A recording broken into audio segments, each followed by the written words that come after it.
dedication. A little inspiration. Yeah. One day, when the war is won, victory will be yours. Victory's gonna be ours. It'll be yours. One day.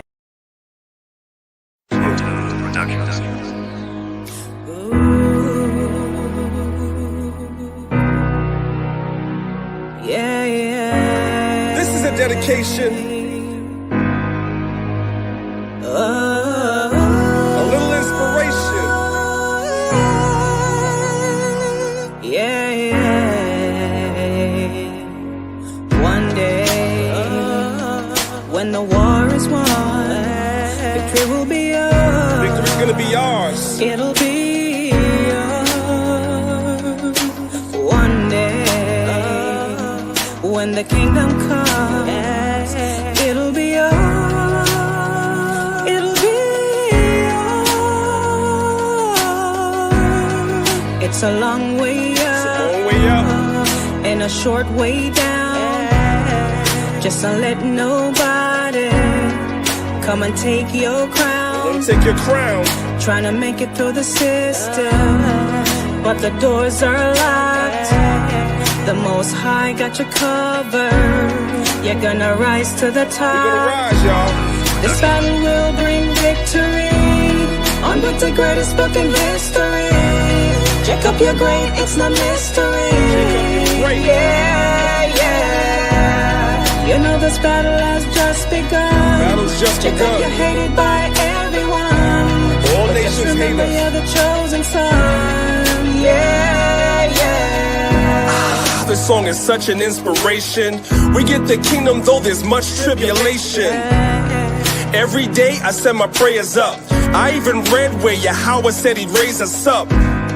He gave Abraham the covenants. On the shoulders of Christ will rest the governments. The forces the nations gotta bring to me. The world is ours, our gates open continually. Praise Yahweh cause he gave us life, and sacrifice the reward as you could reign with Christ. Yeah, it's true, the Father made us sons to get a crown, then endure until the Savior comes. In the sight of God, no man is justified. To be approved, I read that gold must be tried. In the end, we're the greatest folks in history. Malachi sing to them about our victory. This battle will bring victory. We gonna get the On victory. the greatest book in history. Bible's the Jacob, greatest you're great, book. it's no mystery. Yeah. You know this battle has just begun. Battle has just Jacob, you're begun. hated by everyone, but just remember you're the chosen son. Yeah. We give all praise, honor, and glory to the Most High God, Yahweh, for giving Abraham, Isaac, and Jacob the covenants, and for choosing our nation. We appreciate that. Hope the song inspired you. Yeah.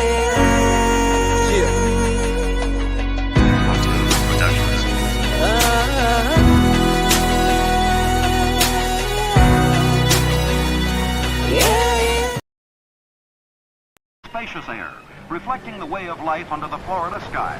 Even the lobbies funnel in the great outdoors.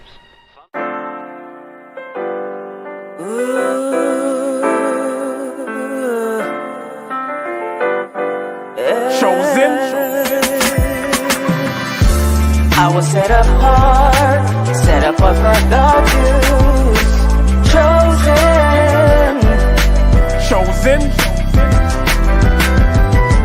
I was set apart for God's use. Formed in His image. Chosen. They say the chain of Shaitan is not that strong. They say his time is running out, he ain't got that long. They say murder, murder, kill, this is not that song. Said I won't amount to nothing, they got that wrong. Cause I was set apart and I was shown the light. And if I get the kingdom, I'll be clothed in white. 1/3 will be delivered and the rest were blinded. Their fate is set in stone, what you ain't read the fine print? Christ is gonna give a crown to us. In the end we'll have the nations bowing down to us, with their faces to the ground to us. It's the truth, as crazy as it sounds to us. Jacob forever rules, and we're his precious jewels. Showed us love and patience, put us above the nations. And that's the gospel, thank God for choosing me. Bad news for you, it's really good news for me. I was set apart for the Jews. Chosen. I was set apart for the Jews. Born in his image. Let me tell you why. We have a different kind of shine, a different kind of mind. The rhythm's not the same, we're on a different type of time. With a different kind of pace, a different kind of race. The season's not the same, we have a different kind of taste. A different kind of salt, we are so not them. Got my sword and my shield, man, I'm so locked in. And when I came to serve Yahweh, put my whole heart in. So I can't sit calm, I'm no Martin. And that's a reach, y'all, chosen to teach y'all. Every Sabbath you can find us in the streets, y'all. Danyaahla, my nickname is Priest, y'all. In the gym, they say that I'm a beast, y'all. Set apart, the nations all hating me. Set a trap, they lying in wait for me. Chris Paul, they don't wanna play with me. But if you love me, I'm asking that you pray with me. Cause I was set apart for the Jews. chosen. I was set apart for the Jews. Born in his image. Chosen. And thou art an holy people unto the Lord thy God. The Lord thy God have chosen thee to be a special people, chosen above all people that's on the face of the earth. That's Deuteronomy 7 and 6. That's you, black and Latin man. Chosen. That's you, black and Latin woman. Yeah. And we were chosen. Chosen.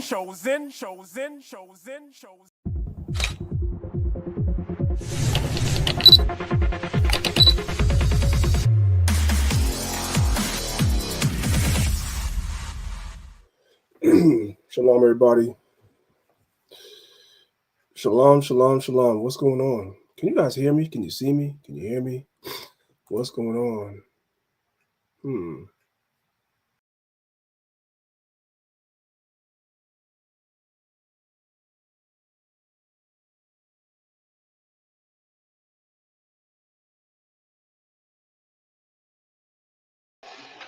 Hey, Shalom family, can y'all hear me?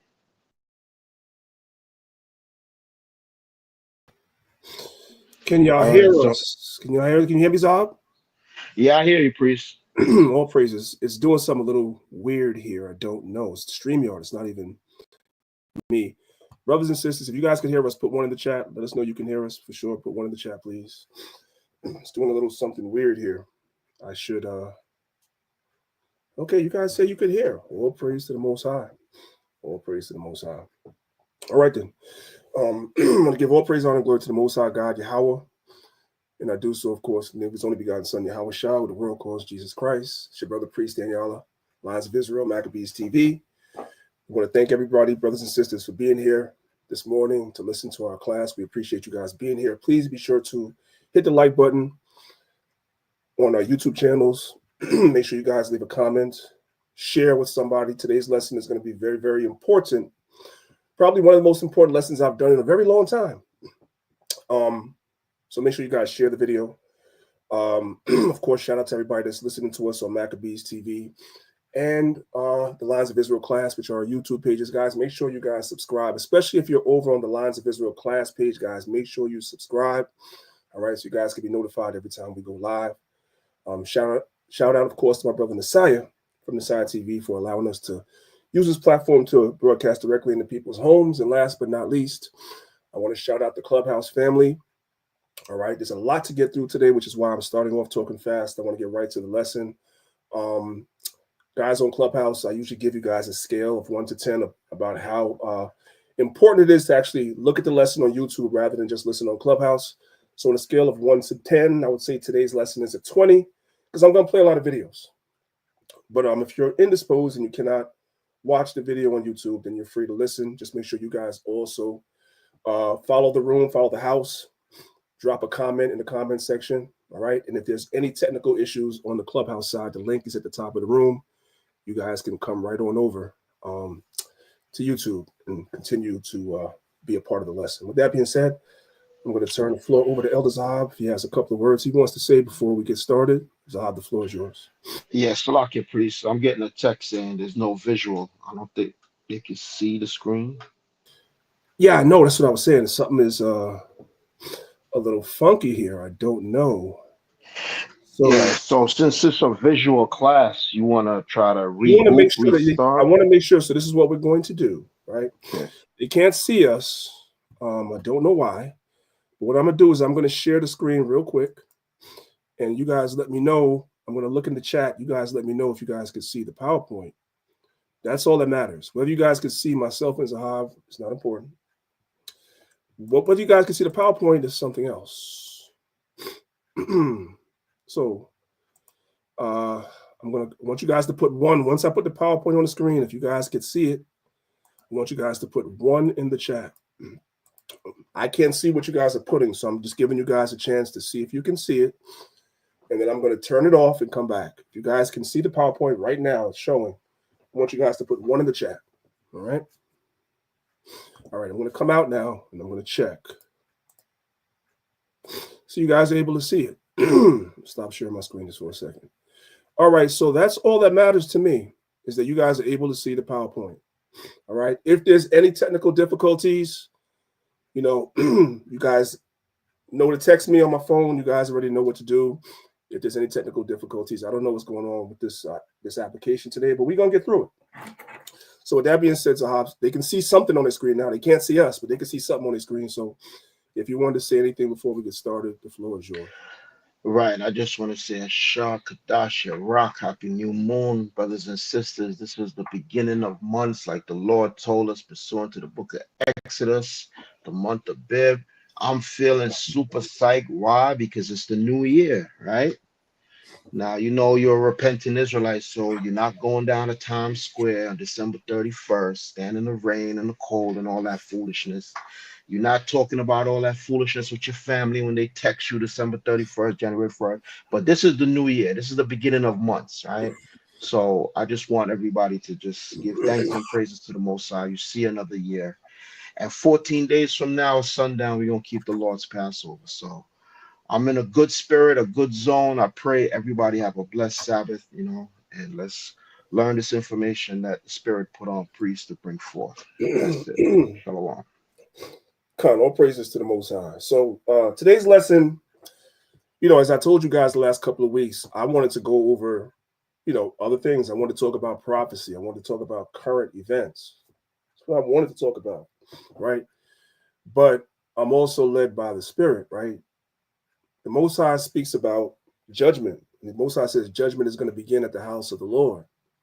The Most High also speaks in the scriptures about sifting the house of Israel. And what you brothers and sisters have been witnessing over the last couple of weeks is God judging our nation, just like the book says. And the Most High sifting our nation, just like the book says, right? So I sat back and I examined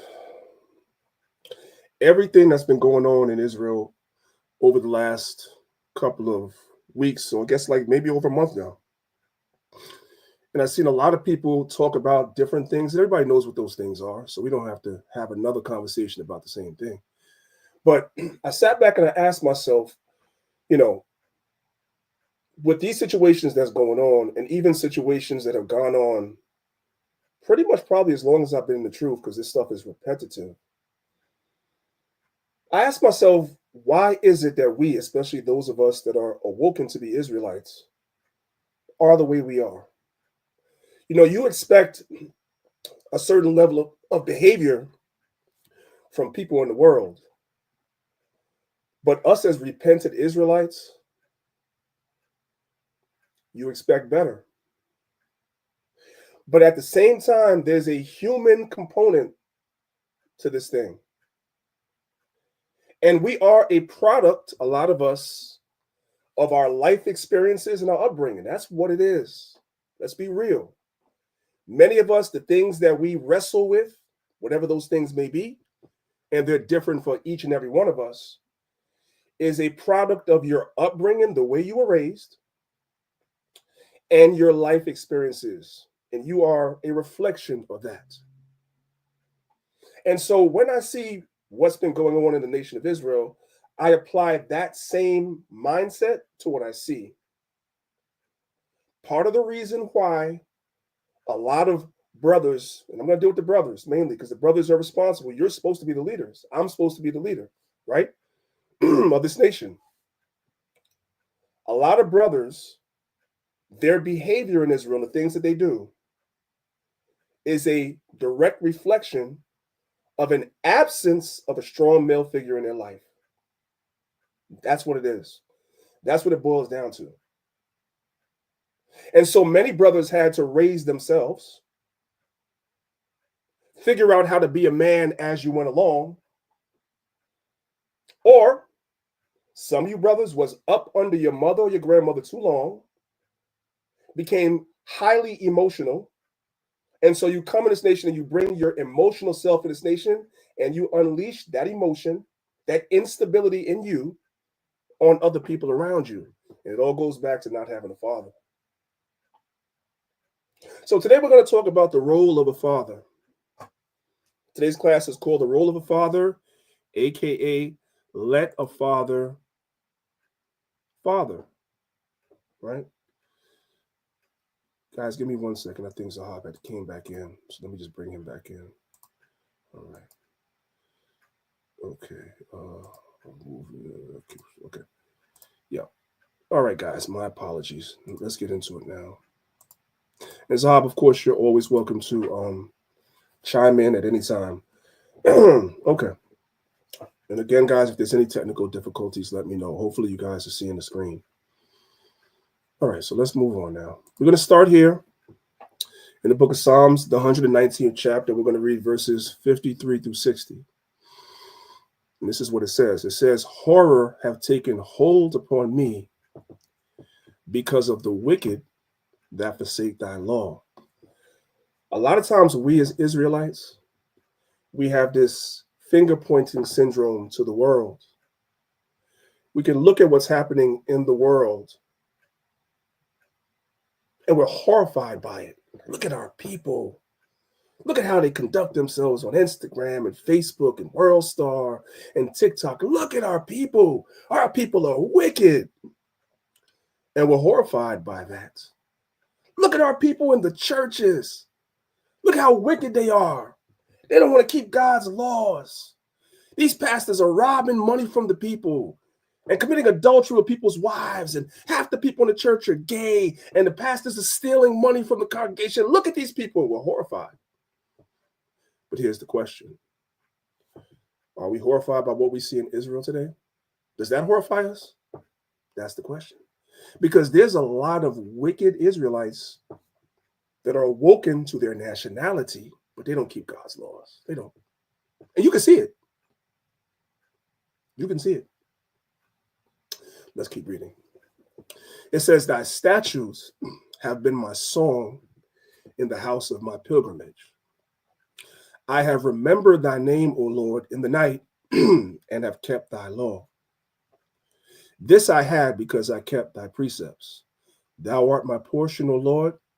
I have said that I would keep thy words. Many of us, when we come into the truth, we say verbally, we're going to keep God's laws. Just like in Exodus 24, right?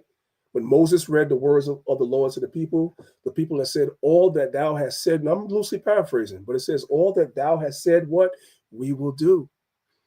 And then Moses made the sacrifice, sprinkled the blood upon the people, upon the Torah, and we entered into that first covenant. Then Christ came and died and mediated the new covenant. And so now all of us who was dead in our sins and our trespasses, we were in the world being whores and whoremongers. We're in the world being evil, right? Which covers pretty much everything. We were all those things. And then Christ sprinkled his blood. And we entered into the new covenant by way of Yahweh Shai. Well, I should say he mediated the new covenant by way of his death. Right? And then we come into the truth and we make an oath and a pledge that we're going to keep the commandments now that we've awoken to who we are. And then we look around our community and we don't see a lot of law keeping. Not really. Let's keep reading. Verse number 58. I entreated thy favor with my whole heart. Be merciful unto me according to thy word. So we want the Most High to do this part. This is the part that we want. God, have mercy on Israel. Deliver us from our captivity. Deliver us from our enemies. We want God to keep his part, verse 58. But the question we have to ask ourselves, are we keeping verse 57? That's the question. It's called quid pro quo. That's what the Romans called it, right? This for that. That's what the covenant is. That's what Deuteronomy 28 is. You do this, keep my commandments, then I'll do that. I'll make you above all nations. You do this, you break my commandments, I'm going to do this. I'm going to destroy you and scatter you amongst all nations. That's how it goes. Verse 59. I thought on my ways.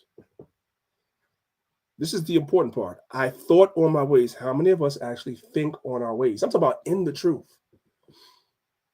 This is the same thing that's spoken about in the book of Corinthians, where it speaks about examining yourself. It's saying the same thing. I have thought on my ways, meaning you looked at your life when you heard this truth, and what? And turned my feet unto his testimonies. We're supposed to turn away from what happens in the world, what we were doing in the world, and turn towards his testimonies. Repent. Do a complete 180. I made haste, meaning quickly, and delayed not to keep thy commandments. When you come to this truth, you're not supposed to, there's supposed to be no delay in you dropping all the sins that you're doing before you come into the truth. If, because it's conditional, if you want verse number 58, for the Most High to be merciful upon us. And part of God's mercy is Isaiah 14. The Lord will have mercy on Jacob and will yet choose Israel and set us in our own land. And what? And the strangers shall be joined to us. And the people shall take them and bring them to their place. And they're going to serve us. We want that. But that's only if we do what God said to do. We make haste and delay not to keep his commandments. That's the mindset that we're supposed to have as repentant Israelites. This is what we're supposed to see in our nation. But we don't judge within, we judge without. We look at the world. We look at the church. We don't look at ourselves. Something to think about, right? Let's move on. This is the book of Genesis, chapter 18. We're going to just read verses 18 and 19. See, the Most High knows us, right? When you read Jeremiah chapter 1, the Most High told Jeremiah that before I formed thee in the womb, I knew thee. So the Most High already knows what it is that we're going to do, who we are, right? We say that we are the stock of Abraham, those of us that's in the truth. Well, what did the Most High say about concerning Abraham? This is Genesis 18, verses 18 through 19. It says, seeing that Abraham shall surely become a great and mighty nation, and all the nations of the earth shall be blessed in him. For I know him, that he will command his children and his household after him. Here's where we as men fall short. And when I say we, I'm not talking about just the people in the world. I'm not just talking about the people in the church. No, I'm talking about men that claim to be in the truth too. Number one, a lot of brothers are not teaching their children. Now you might say, yes, I do. I teach my children the commandments. I tell them that the Israelites. I teach my children not to eat pork. That's not what I'm talking about, brothers. That is not what I am talking about. What I'm talking about is you don't teach people by what you say. You teach people by what you do. So yeah, you teach your children the Israelites. Yes, you teach your children to keep the commandments. Yes, you teach your children to observe the Sabbath, not to eat pork. Then they watch you turn around after you close the Bible and you act like a nigger in your household, and you ain't keeping commandment number 1. And your children are seeing that. Many of us within the sound of my voice right now, we witnessed this when we were growing up. Your parents would tell you things and do things. They might tell you to do certain things, and then you will see your parents doing the opposite. But because you were, I don't know, 5, 6, 7 years old, they didn't think you saw them, but you saw that. And then when you became a grown adult, you remembered the hypocrisy. Like, you didn't think I saw that, did you? Huh? Yeah, you took me to church every Sunday. Yeah, the pastor laid hands on you and you done caught the Holy Spirit and fell out like you're at a Jodeci concert. Yep, that's what happened. And then you went home and you did the opposite. We done watched our mothers and our fathers do that. But the responsibility starts with the man. So I'm talking to you, men. Teaching your children is not just words, it's actions. And we, as men, have failed at that. As a collective, we failed. Let's read that again, verse 19. For I know him, that he will command his children and his household after him, and they shall keep the way of the Lord to do justice and judgment, that the Lord may bring upon, here's the condition. They have to keep the commandments and do justice. This is quid pro quo, this for that. This is what we have to do as Abraham and his children, the stock of Abraham. This is what we have to do. And then this is what God is going to do, that the Lord may bring upon Abraham that which he hath spoken of him. It's a this for that. The reason why we find ourselves still in subjection, still at the bottom of everything, is because we haven't done this. That's why the Father hasn't done that. That's why. Let's move on. Let's read an old reliable scripture. And then we're going to start getting into today's lesson really deep. And today's lesson is going to be, let's see, let me find a word. Today's lesson is going to trigger some people. If it does, just deal with it. All right? Everybody might get cut. I myself might get cut. When I was putting the lesson together, I was examining myself too, like, what do I need to fix? What do I need to change? Just deal with it. It's going to be okay. This is the book of Deuteronomy, chapter 28, verse 15, is one we all know. But it shall come to pass, if thou wilt not hearken unto the voice of the Lord thy God, to observe to do all his commandments and the statutes, which I command thee this day, that all these curses shall come upon thee and overtake thee. And we know these curses are cyclical. So these curses follow the Israelites through every captivity that they went into. Not every single curse, but in general, the curses follow them. And we see these curses on our people today, which to us is an indication that we're the people of the book. That's what we believe. Let's jump down to verse number 45. Moreover, all these curses shall come upon thee and shall pursue thee, meaning follow you and overtake you, meaning just because you don't acknowledge that you are an Israelite doesn't mean that you're not under the curses too. I keep telling brothers that and sisters that don't believe. That's okay. Just look around your community, look at your people. We're under the curses, whether you believe that you're an Israelite or not, till thou be destroyed, because thou hearkenest not unto the voice of the Lord thy God to keep his commandments and his statutes, which he commanded thee. Verse 54. Now let's jump down to verse 54. So that the man that is tender among you and very delicate, his eye shall be evil towards his brother. We know that. We can see how people eye is evil towards their brother. Yo, we live in the age of podcasts, right? Everybody knows we're in the podcast age. In our community, there are two types of podcasts that are very popular nowadays. The number one podcasts that are very popular nowadays are the ones that's dealing with this whole gender war. It's very popular. And the other podcast that's very popular, that was really, a lot of them are based off of what Vlad was doing, is these interviews with people that were rappers and people that used to be in prison and top gang members, so forth and so on, just evil. And these guys come on these podcasts. I'm speaking specifically now about the brothers that were gangbangers and in prison, so forth and so on. And they come on these podcasts and they tell and glorify these stories of murders and everything that was going on when they were in prison and all the prison fights and this, that, and the third. And it's just these stories, and these videos get hundreds of thousands, even millions of views. And a lot of our youth come up and thinking this is what life is. In order to be respected, in order to have clout, because with clout comes money and the women and everything else. So the young boys, they want to have clout. So they follow in the footsteps of these people that are proliferating this in our community, and your eye becomes evil towards your brother. That's part of the curse. Let's read on. And towards the wife of his bosom. Like I said, behind those podcasts is the gender war podcast, right? And towards the remnant of his children, which he shall leave. I want you guys to watch this video. This is from a 1973 special report, Welfare and the Fatherless Family. This was a setup from the beginning. And a lot of our people fell for the setup. They fell for the banana in the tailpipe, and it's sad. Let's watch this video real quick. Let me bring the volume all the way up so that you guys can hear it. Let's go. Fathers are often driven away so that mother and children can eat.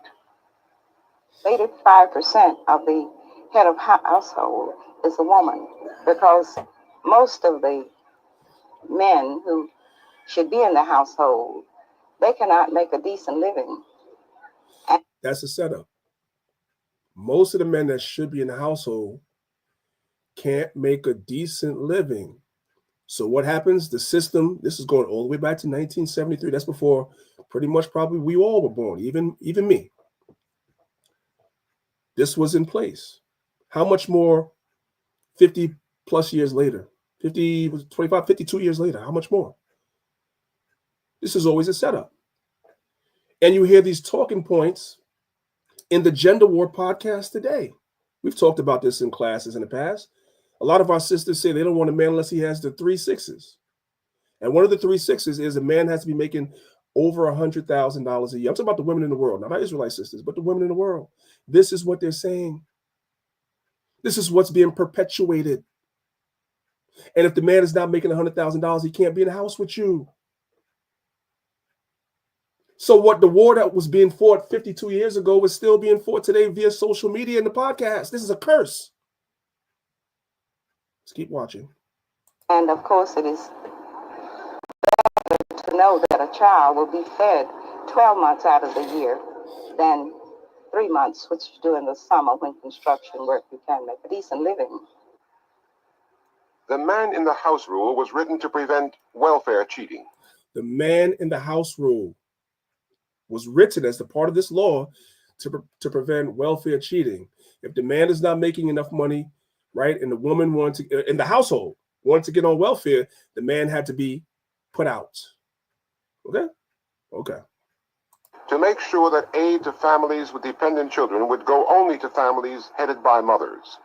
But the effect of the man in the house rule is to create for children an atmosphere of investigation and surveillance. And thus, the welfare system in its operation turns out to be a system to make life harder for children. The welfare system helps the disintegration of the American family. It offers money to families if the fathers will leave them and stay away. And that's if the fathers will leave them and stay away. That's what the Bible said. Deuteronomy 28, verse 54. That's what the Bible said would happen. It didn't tell you how it was going to happen. But now we can see through a system that was set up by our enemies, those that we were forced to serve because we didn't keep God's commandments, they set a system up where it was conducive for the father to have to leave the family, just like the Bible said. Let's keep watching. And it's undoing the very stability of the family and taking away one of the 2 parents the children, of course, need. And what I have seen, I'm afraid to say, all over the country is that the legal system works against the best kind of home for these children. Because the best kind of home for children is 2-parent households, and we're going to see that in this lesson. We're going to see that. And I have to say, to our shame, even in the Israelite community, there's not a lot of two-parent homes. There's a lot of brothers that's making women in this community single mothers. And don't think that I don't see it, because I see it. I see it. Let's keep going. We encourage parents to be at home with the children. We don't encourage mothers to feel that they can find their destiny as mothers. We take away, in many of the most vulnerable homes, fathers from those homes. We herd foster children together in institutions rather than trying to find decent homes for them. We don't tap the resources we have in communities and with respect to older people so that they can help out vulnerable homes. We don't sanction and encourage and support in every way, morally, psychologically, and financially, the dignity and integrity of the home. And here's the thing that I want to say too. This video is almost done. The thing is that part of the curse is that we go into our enemies for the wants of all things, right? That's also written in Deuteronomy 28. And one of the things that we're going to our enemies for is we're asking our enemies, as in this case right here in this video, we're asking our enemies to set something up to repair our families instead of us, ourselves, repairing our families. Does everybody understand that? That's a curse. And who does the responsibility of repairing a family lay at first and foremost? The man. The man. Let's keep watching. And the worst of it is that the homes that are most vulnerable are the homes that are least supported by the policies of local, state, and federal governments. And no wonder then, out of these more vulnerable neighborhoods, we get an endless cycle of troubled, delinquent, wayward youth who grow up even more and become the lawbreakers of our society now. And there it is. Why? Because they have no fathers. That's why. Let's keep going. The role of a father. This is Ephesians chapter 6. Verse number 1. It says, children, obey your parents in the Lord, for this is right. Verse 2. Honor thy father and thy mother, which is the first commandment with promise. What was the promise? Verse 3. That it may be well with thee, and thou mayest live long on the earth. Verse 4. And ye fathers, provoke not your children to wrath, but bring them up in the nurture and admonition of the Lord. Let's find out what this word admonition means. So we come to the King James Bible definition. Admonition means gentle reproof when it's called for. Not all reproof is gentle, but admonition is gentle reproof, meaning in the beginning when they're younger, you instill these things into children when they're young. And as they get older and they begin to sometimes, in some cases, rebel against it, then the reproof becomes a little more forceful. But it's your job to admonish your children. And if you're somebody that works a lot, you might be the sole, let's say, provider for your household, then your job is to instruct your wife so that she can teach the children, because the woman really is the first teacher of the children. She's literally the one that's going to sit down and teach the babies, right? Because she's the nurturer primarily. But you also have a responsibility to teach your wife, to teach your children, and the greatest lesson you can show your children is by your actions, what they see you do, especially your sons, because your sons are going to mimic you. Your daughter, you're the first love of her life as a man. You're the first love of her life as a man. Your son, you're his first hero, not Superman, not Batman, not none of that stuff. It's you, if you're doing what you're supposed to as a father. Let's keep going. Now, we already read Deuteronomy 28, verse 54. Let's watch this video for a second. I want to get into something just for a second. Listen to the video. Deadbeat fathers. How as a father you don't take care of your kids? How you not there for your kids? How come you ain't gonna show your son how to be a man? How come you not gonna protect your daughter from the danger outside in this world? treat her, what type of men she should allow to come in her life when she get older. Did you hear that? As a man, that's what I just said. You're the first love of your daughter's life. She watches you. She watches you how you treat her mother. She watches you how you deal with women in general. And then that stuff is internalized, whether you realize it or not. That's not about what you say. She's watching what you do. And then she gets this complex when she's older of how a man is supposed to treat her. Either her mindset is that she's supposed to have a certain standard and not accept less, or she accepts whatever she gets because that's what she learned by watching you. Or other male figures in her life if she doesn't have a father. That's why you have to be real careful who your children are around. And your son is going to mimic you. Your son learns what it is to be a man by watching you.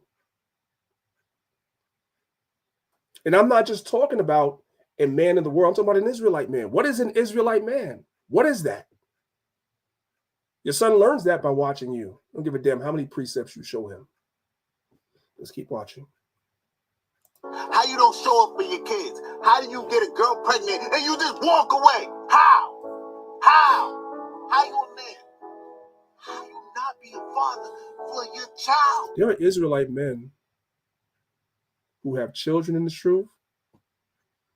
I'm talking about Israelite men that are awoken, that have children in the truth. And we can count on our fingers how many times you've seen your children. And one reason is because you make so many. You multiply wives. You knock them all up. They're all over the country. You got one in California, one in Texas, one in Illinois, one in New York, and one in Florida. And so guess what?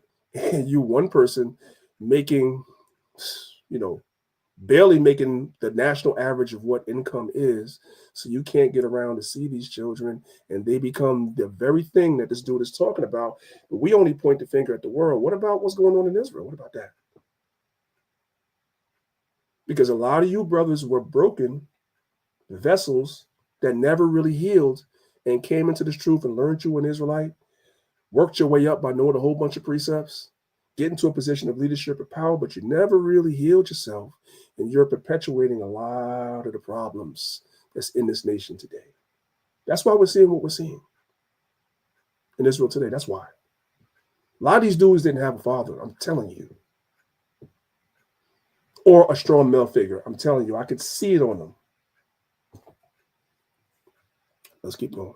How you not be there for them? You're pathetic. You're embarrassing. You are a waste of life if you don't take care of your kids.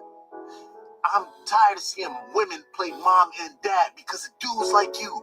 Dudes like you don't show up. You ain't there for them. Now, somebody right now say, yeah, but sometimes the women don't let me see the baby. Don't worry. We're going to get to the sisters real soon. They're not escaping today. Not at all. Not at all. I'm talking to the men first. Let's go. You don't call for them. You don't check on them. You don't do shit. And y'all get away with it. Child support. That shit ain't nothing. Show up for your kids. Show up. Be there. Be there every day. Be there. Full stop. I got nothing to add to what he said. And by the way, this lesson may not be the best lesson for children, but what needs to be said needs to be said. And some of these videos might have a couple of expletives in there, but sometimes our people need that shock value. They need it. Let's continue.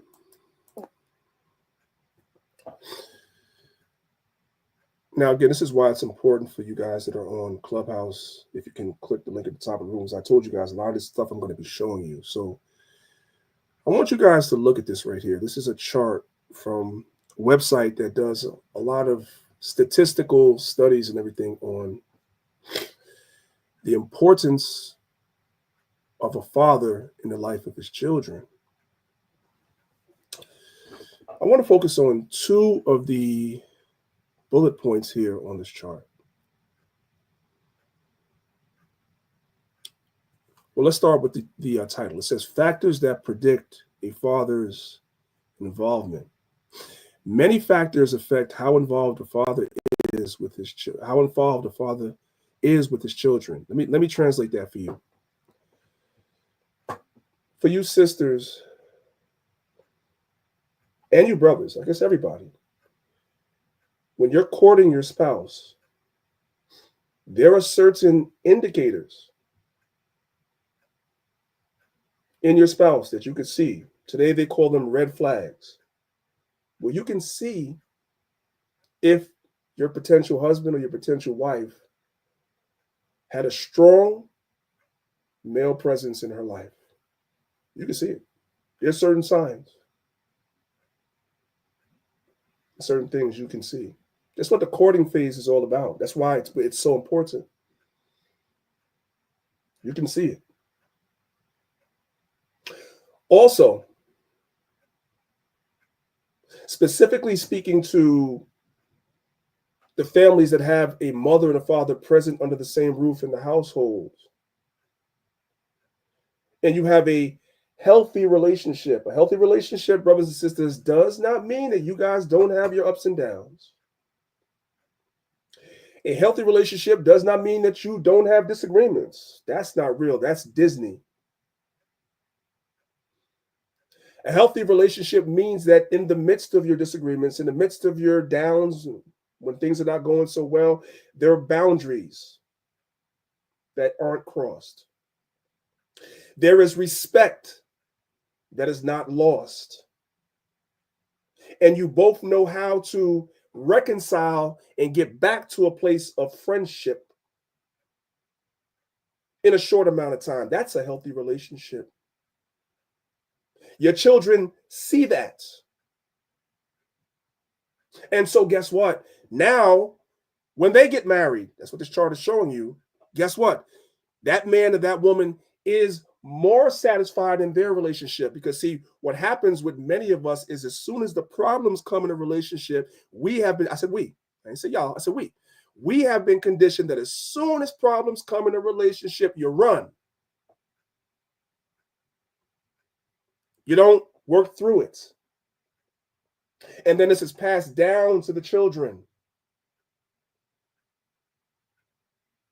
But when there's a healthy relationship, which means the father is still in the home, it's more likely that when that boy or that girl becomes an adult and they get married, they'll also be satisfied with their relationship, meaning they won't run. They'll learn to work through problems as well. The father being in the household is a huge indicator of that. I'm just keeping it real. Like I said, this is going to hurt. If your children do not have any healthy relationships to look at growing up, there's a high probability that when they find their relationship, when they get older, it's not going to work. These are just facts. That's why we got to fix this nation. We got to fix it. That's our job. We got to fix it. We got to break generational curses from this point on. That's the point. What's another indicator, right? Your children grow up, and when you guys are having your disagreements, if you never witnessed your father put his hands on his wife, you never, no matter what, outside of having to really, like, she about to kill you, like, she got a knife to your throat, you got to do what you have to do, right? I wouldn't advise anybody to let somebody kill you. But when you grow up and you don't see your father mishandle his wife. Now, the sisters thought I was going to stop right there. And when you don't see your mother put her hands on her husband, because you women do that stuff too. There's a lot of domestic violence from woman to man. That's a fact.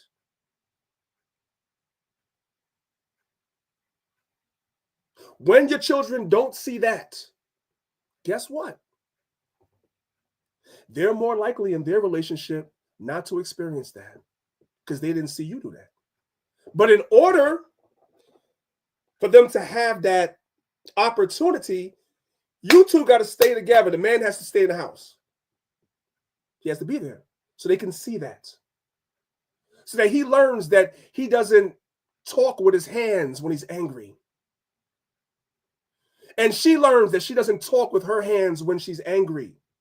You guys understand that? That's a huge indicator that the father was in the house. It makes a world of a difference. I don't want to get bogged down in any one slide. Let's keep going. You guys know what I'm talking about? Let's read the book of Sirach, chapter 42. It's going to pick it up from verse number 9. It says, the father waketh for the daughter when no man knoweth, and the care for her taketh away sleep. I don't have a daughter. I don't, right? But I got nieces. I got women I care about, right? And when you see, let's be real. As your daughter ages, you understand that you have to be very, very careful now. Every time she walks out the door, you're concerned. There are a lot of predators in this world. I'll just use that word for you too. There's a lot of predators in this world. And predators come in all forms. You know, the majority of girls that are, they say essay, that's what they say nowadays, essay. The majority of girls that are essay are essayed by somebody that they know. You guys do know that, right? It's by somebody that they know. So you ain't got to worry about somebody in the world that, grabbing her on the street. I mean, you have to worry about that. Don't get what I'm saying twisted. Yes, you have to worry about that, but I'm just trying to make an analogy. If that was all you had to worry about, that's enough to keep a father up. That's enough to take away sleep. But what's worse is you got to look and make sure that Uncle Bill, Cousin John, right? When she goes to school, the school teacher, the daggone custodian, somebody she know, you got to watch the people around you too. Because she's your responsibility. She's both the mother and the father's responsibility, but the father is what? The strength of the house. That's what the Hebrew word Abba means, the strength of the house. You're charged to protect her. So you lose sleep behind that. Let's keep reading. When she is young, lest she pass away the flower of her age being married, lest she should be hated. In her virginity, lest she should be defiled and gotten with child in her father's house. You worry about her as she gets a little older, being seduced by young men in school, not listening to the instructions that you gave her, and then coming home and being pregnant in your household. Father worries about all of that. The mother do too, but the father does also. That's the point. Lest she should misbehave herself, and when she is married, lest she should be barren. I'm going to give you guys a little story real quick. It's not going to be long. It's going to be real quick. So, when I was a child, I used to go to a church that my mother had us going to. And the pastor was a woman, and her husband was the assistant pastor, right? And they had 2 daughters. And as far as I knew as a child, the 2 daughters were raised in church, and they were all these wonderful things, right? They were just beacons of virtue and all that good stuff. This is what I understood while I was young. I didn't know no better. Then I got into my teens, years later, and I ran into a lady that used to go to school with the daughters of this pastor and assistant pastor. She used to go to school with them, but she was not in the church. It was just somebody that I don't even remember how I met this person. Me and my sister, we met this person. And they blew our mind. They began to tell us. So let me go back. So one of the daughters is married, right? And I remember that her and her husband for years, it was a big thing in the church. They always used to talk about it, that the husband and the woman were trying to have a baby, but for whatever reason, she couldn't have a baby. She couldn't get pregnant. So, it happens sometimes, right? So it's one of those things that's like, whatever. But then when we met this woman, she explained to us the probability of why it wasn't happening for her. Because what we didn't know was that this young lady, when she was in high school, she misbehaved herself a lot. You guys could read in between the lines. She misbehaved a lot. To the point where She was found with child multiple times. We didn't know this because the church sure as hell didn't tell us this. We had to find out from somebody that was in the streets that used to go to school with her. She got pregnant multiple times in the father and the mother's house and had multiple abortions as a teenager in her father's house. And then when she got older, hey, what the scripture say right here? She was barren. She couldn't have children. She had too many abortions. The Bible says the father worries about these things. Of course, the mother does too, but we're talking about the father. This is why the father in the home is important. And watch this. Let's keep reading. Verse 11. It says, keep a sure eye over a shameless daughter. Sometimes, especially our beloved sisters, because y'all are nurturing, you want to be friends with your kids. You don't want your kids to dislike you. So I'm not saying you sisters don't discipline your children, but you're the emotional side of you, the nurturing side of you. After you discipline them, then you feel bad because you don't want them to be bad at you. A man is not like that. Men are different.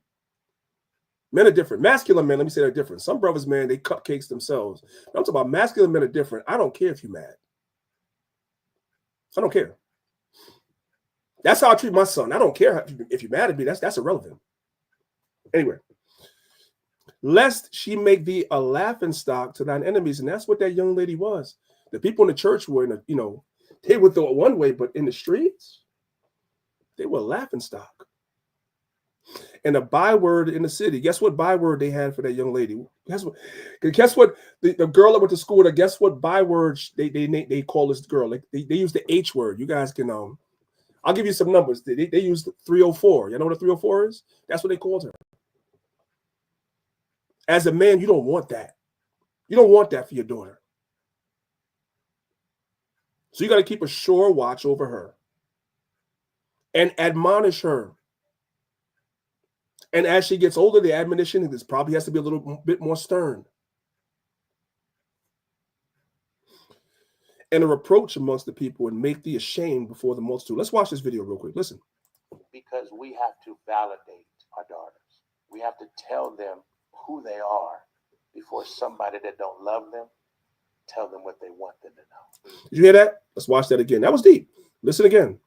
We have to validate our daughters. We have to tell them who they are before somebody that don't love them tell them what they want them to know. So it's not about society. It's about doing my job. It's not about society. That's what the first video was about. We're waiting for somebody else to do what we as men have been charged to do. That's wrong. Let's keep going. Who's the first man that a daughter loves? Is her daddy.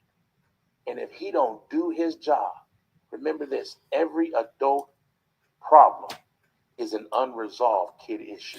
Every adult problem is an unresolved kid issue.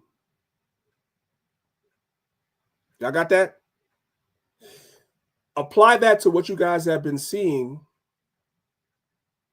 in the Israelite community over the last month. Apply that to the scandal that you guys just saw in the Israelite community over the last month. Every adult problem is an unresolved kid issue. You guys got that? Okay, let's keep going. All of us have 10 emotional needs that we're supposed to be met as children. And when they are not met, we go out and we look for them. So when we get older, we go look for those needs. We need those needs met. Those reservoirs have to be filled before we leave home. If they're not filled, we go out and search for something that is going to fill that reservoir. And that reservoir can only be filled by both parents. The father also needs to be active in filling that reservoir for the child. I need everybody to understand it. Let's move on.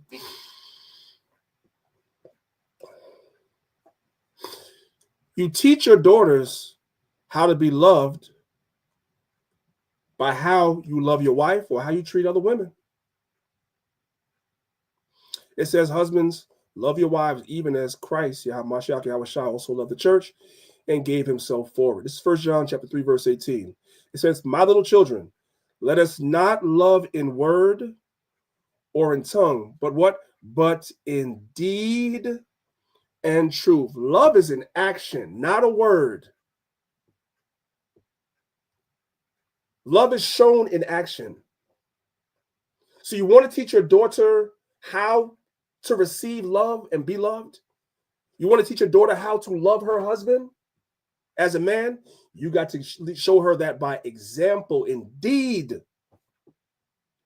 not just words. Listen to the video. I got to be the kind of man. Do you have a daughter? Yes, ma'am. I want to be the kind of man that I want my daughter to bring home one day. Would you like your daughter to bring some guy home that's drunk on the weekends, in the car, can't be found, in the strip club, and DMing women? Would you? Wait. She went fast. Hey, some of the stuff she mentioned, Israelite men are doing. This is what Israelite men are doing, right? Listen again. Got to be the kind of man. Do you have a daughter? Yes, ma'am. I want to be the kind of man that I want my daughter to bring home one day. Would you like your daughter to bring some guy home that's drunk on the weekends, in the car, can't be found, in the strip club, and DMing women? Would you like that? No, ma'am. Would hurt her heart, wouldn't it? Probably kill her. You are teaching her to take that by doing that to her. Manhood is not from the belt down, it's from the heart up. Oh, man. Manhood is not from the belt down. I like the way she put that, because then it's not that I can say it on YouTube. Manhood is not from the belt down, it's from the heart up. Let that marinate for a second. A lot of brothers measure their manhood from the belt down, and that's not what it is. Manhood is not from the belt down, it's from the heart up. Remember that. Remember that. Let's move on. How many brothers and sisters, especially brothers, how many of you guys know who Anthony Edwards is right now? He's one of the most popular up-and-coming basketball players in the NBA, right? And currently, Anthony Edwards has taken no accountability and no responsibility for his actions, which will have reverberating repercussions in the future. For those of you guys that are not familiar with the story, let's go ahead and let's watch the video and then let's talk about it. Listen. NBA star Anthony Edwards declares he wants no physical involvement with daughter, but will fulfill financial obligations. NBA star Anthony Edwards has made it clear in court that he does not want any physical involvement with the... Now, what I want you guys to pay attention to is, as you're listening to what the thing is saying, I want you guys to look to the right. This is the woman that he has this daughter with. Spoiler alert, this is not the only child he has. He has multiple children, but he laid down with this woman. Just look at her. You tell me what you think. But he laid down with this woman and got her pregnant, had sex with her unprotected and got her pregnant, right? Okay, listen. Edwards has made it clear in court that he does not want any physical involvement with the daughter he shares with Ayesha Howard, though he is willing to take care of his financial responsibilities. Recent court documents reveal that Edwards secured a legal victory after a Los Angeles judge ruled that California lacks jurisdiction over child support in Howard's paternity lawsuit. During a February 24th hearing, Howard and her attorneys, along with Edwards' legal representation, were present as the judge determined that Georgia, where Edwards had previously filed a separate paternity case, is the appropriate state to handle financial matters concerning their daughter, Aubrey Summers, born in October 2024. Edwards has accused Howard of filing in California to secure higher child support payments, calling it a bad faith attempt to obtain a larger order. All he's worried about is how much he has to pay, right? But he's not worried about the baby. In a written declaration, he stated, "I am not seeking child custody or visitation of Aubrey. I'm not seeking child custody or even visitation of this baby. The baby is starting off life behind the proverbial 8 ball. She's not going to have a father. And guess who's going to raise her? This woman right here. What do you think the baby's going to turn out like without a father? Therefore, the only issues to be resolved are financial in nature. Howard, however, pushed back against Edwards' claims, providing a California driver's license and Aubrey's birth certificate to establish her residency. She also alleged that after informing Edwards of her pregnancy... That's enough. You guys get the idea. He wants no involvement with this daughter. He has more than one child. Now, somebody come look at this. Somebody come look at this. However, he has another daughter, right? I want you guys to look at the caption from Instagram. This is evil. It says SMH, shaking my head. This how planned babies get treated. Translation, the other baby that he had with the other chick, they didn't, air quotes, they didn't plan it. He slept with her without protection. A grown-ass man slept with her without protection. First of all, he knew who she was. That's why he slid in her DMs to get with her. He knew who she was, and all he was worried about was a night of pleasure. Went and laid with the woman without protection, got her pregnant, and says, I don't want nothing to do with the baby. Now your other baby mama takes to Instagram and says, hey, we planned our baby. So this is how a baby gets treated when it's planned. And you see him with this baby, with this daughter. Birthday party, the whole nine. Look what it says right here. He got 4 babies that just turned 1. He got 4 babies that just turned 1. Translation, he had 4 women pregnant at the same time as well, but he only celebrated this one, meaning out of his 4 babies, he only celebrated one of their birthdays. When these children get older, they're going to be divided against each other. And the ones that he didn't care for are going to have all types of trauma. Watch the video. Is it AB? Who birthday is it? AB? We gonna have some fun today. She gonna have some fun today. Who birthday is it? Happy birthday to you. We ain't got to watch the whole video. You guys get the idea. This is evil. This is evil.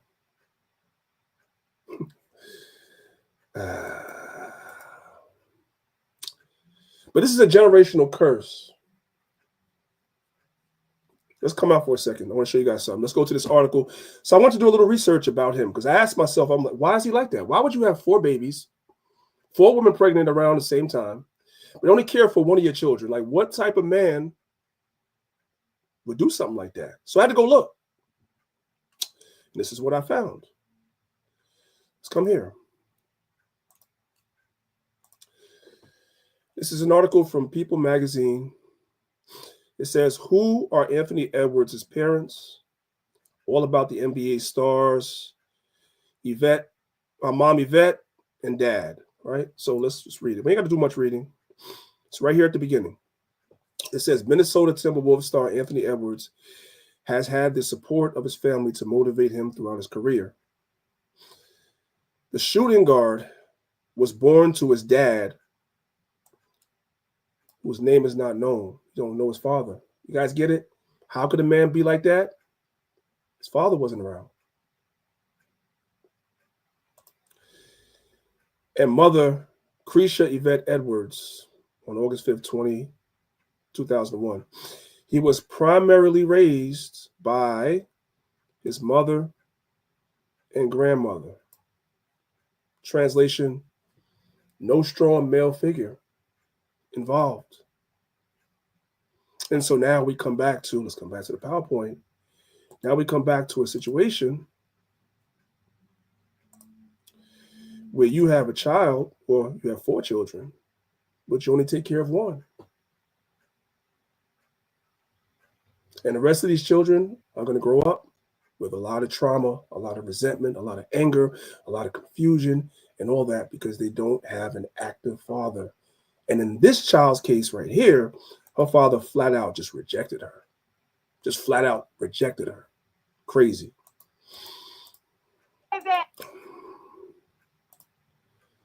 This is the book of Proverbs, chapter 22. Let's pick it up from verse number 1.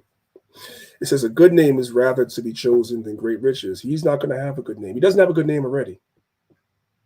He's ruining his reputation. This dude is not even 25 years old and has 4 children by 4 different women, and these women were all pregnant around the same time.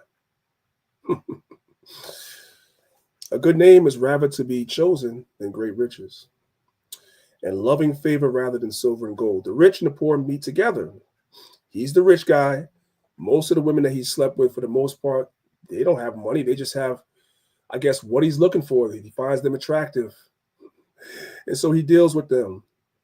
The Lord is the maker of them all. A prudent man foreseeth the evil. That first female, if you follow who she is in her presence online, you know exactly what she is, who she is. She don't hide it. If you had a strong male figure in your life, a father teaches his son what type of woman to deal with and what type of woman to avoid. But he didn't have that. So he couldn't foresee the evil. One night of temporary pleasure is going to create a lifetime of problems for him financially, because he's only 25. I don't even know. He's under 25 years old. How many more children is he going to have? And at some point, your NBA career is going to come to an end. The money's going to stop coming in the way it's coming in now, but you're still going to have all those responsibilities, all that child support, all that different stuff that you're going to have to pay.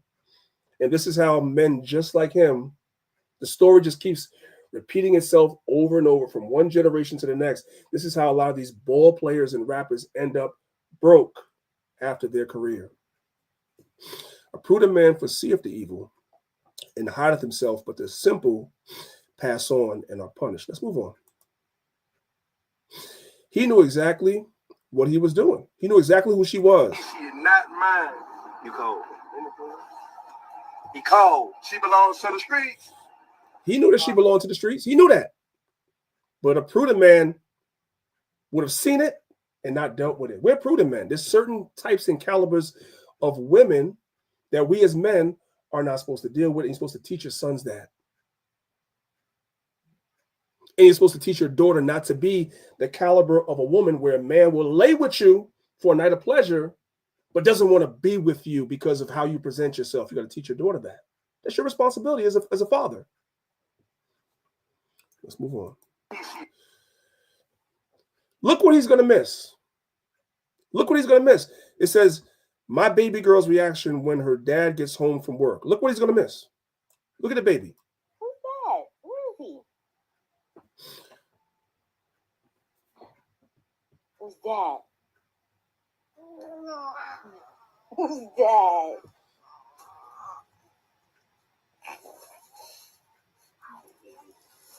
Hi, mamas.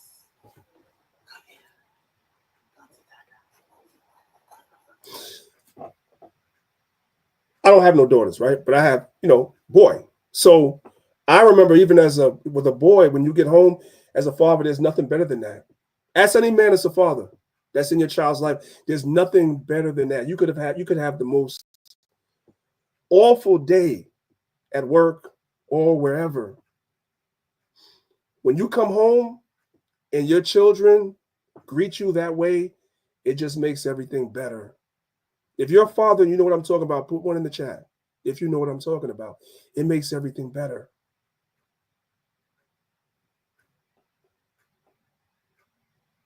He's going to miss out on that. It's sad.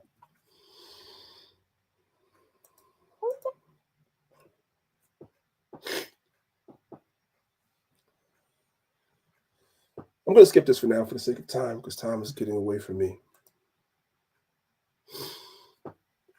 This is the book of Tobit, chapter 8, verses 1 through verses 6 and 7. Salaki. It says, "Thou madest Adam and gavest him Eve, his wife, for an helper and stay. Of them came mankind. Thou hast said, it is not good that man should be alone. Let us make unto him an aid like unto himself. And now, O Lord, I take not this my sister for lust, but uprightly." In other words, you teach your sons not to take a woman for lust like our good brother Anthony Edwards did, then gets the woman pregnant. Now you don't want nothing to do with the child because you don't want nothing to do with the mother. No, you're not supposed to get with a woman strictly based on lust, but uprightly, because you see virtue in her. And that's where a father comes in, because he's not going to give his daughter to a man that is clearly being led by lust. And now, O Lord, I take not this my sister, for lust, but uprightly. Therefore, mercifully ordain that we may become aged together, that we may become aged together. This is what it's talking about when it says, lest she pass away the flower of her age. I skipped it, but I'm going to come back because it is important. What does it mean, the flower of her age? In the context of Sirach 42, it means her prime, or the period of her youth and beauty when she is most desirable for marriage. Men most desire women for marriage when they're young. When I say young, don't get it twisted. I ain't talking about no teenager. I'm talking about women in their 20s. That is when you are the most desirable. That's when you look the best. That's when your body was the best before the children. That's when you are at your best. That's keeping it real. Men too.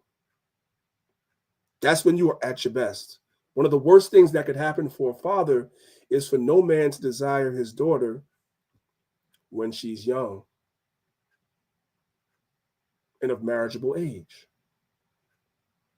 And so it is the responsibility of a father to teach his daughter, just like the mother has her responsibility to teach the daughter. It's the father's responsibility to teach the daughter what it is to be a wife, so that a man can see virtue in her and she can get married at a good age and not pass away the flower of her age in her father's house.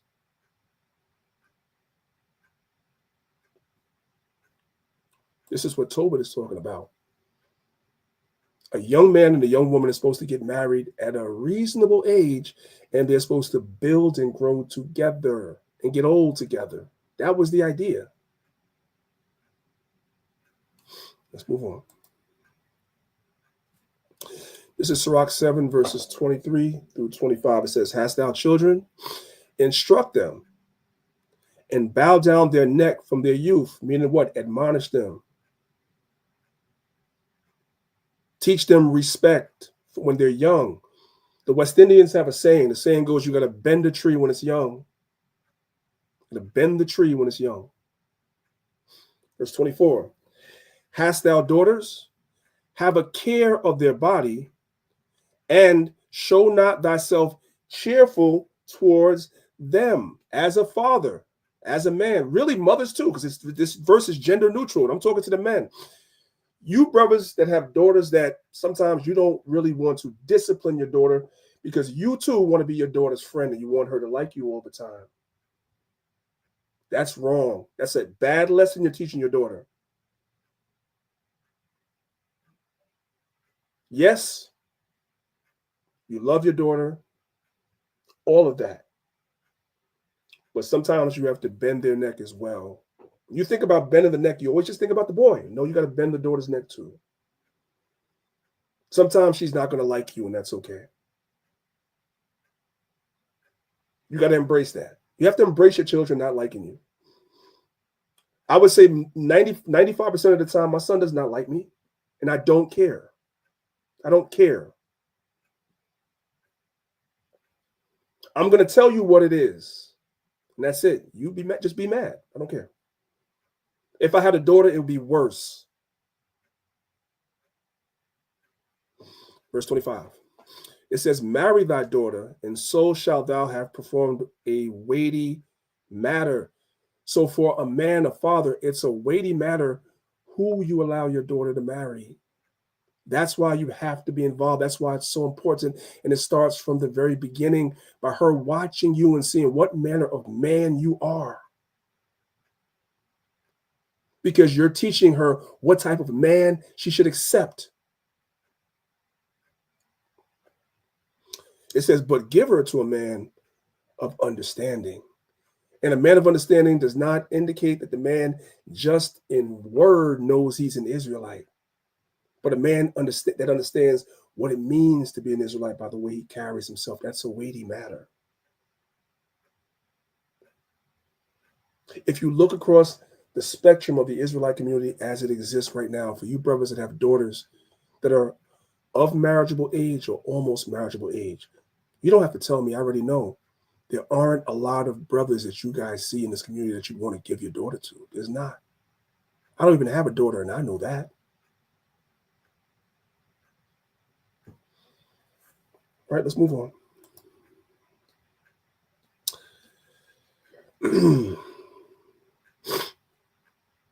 Listen to this. Past few days, y'all been in my comments defending Future, Dr. Umar, and Anthony Edwards because I called them deadbeats. And the main excuse is Future, Dr. Umar, and Anthony Edwards are deadbeats. That's what they are.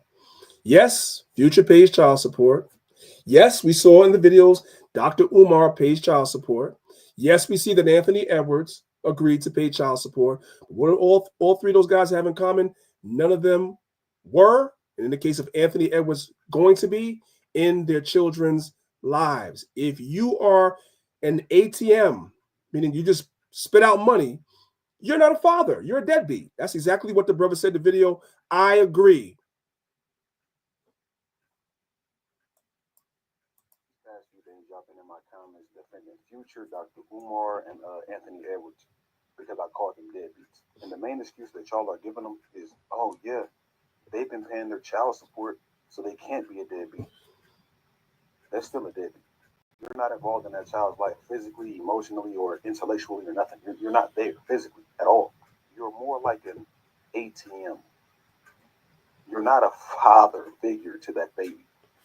You're an ATM, so you're still a deadbeat. Y'all keep making this behavior acceptable because a lot of normal guys do this as well. They just pay their child support, but they never see their kids. If y'all keep making this behavior acceptable, especially in our community, we will never grow.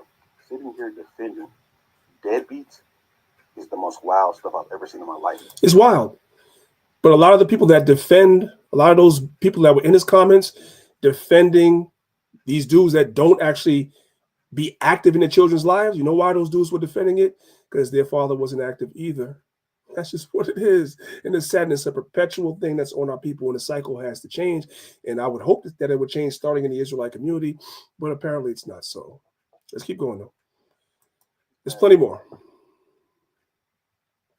This is the book of 1 Kings chapter 2. It says, now the days of David drew nigh that he should die, and he charged Solomon his son, saying, I go the way of all the earth. Be thou strong, therefore, and show thyself a man. What does it mean to show yourself a man? What's the definition of manhood? Verse number 3. And keep the charge of the Lord thy God, to walk in his ways. You know what it means to walk in his ways? It means not just to verbalize it, but to walk the walk, meaning to do it.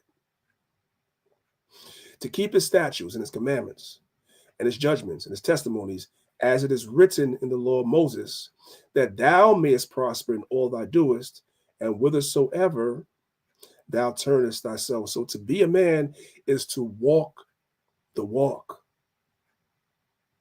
And as a father, that's important because that's the greatest lesson you could ever teach your children.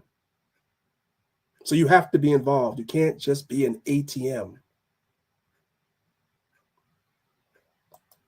And I'm going to say this too.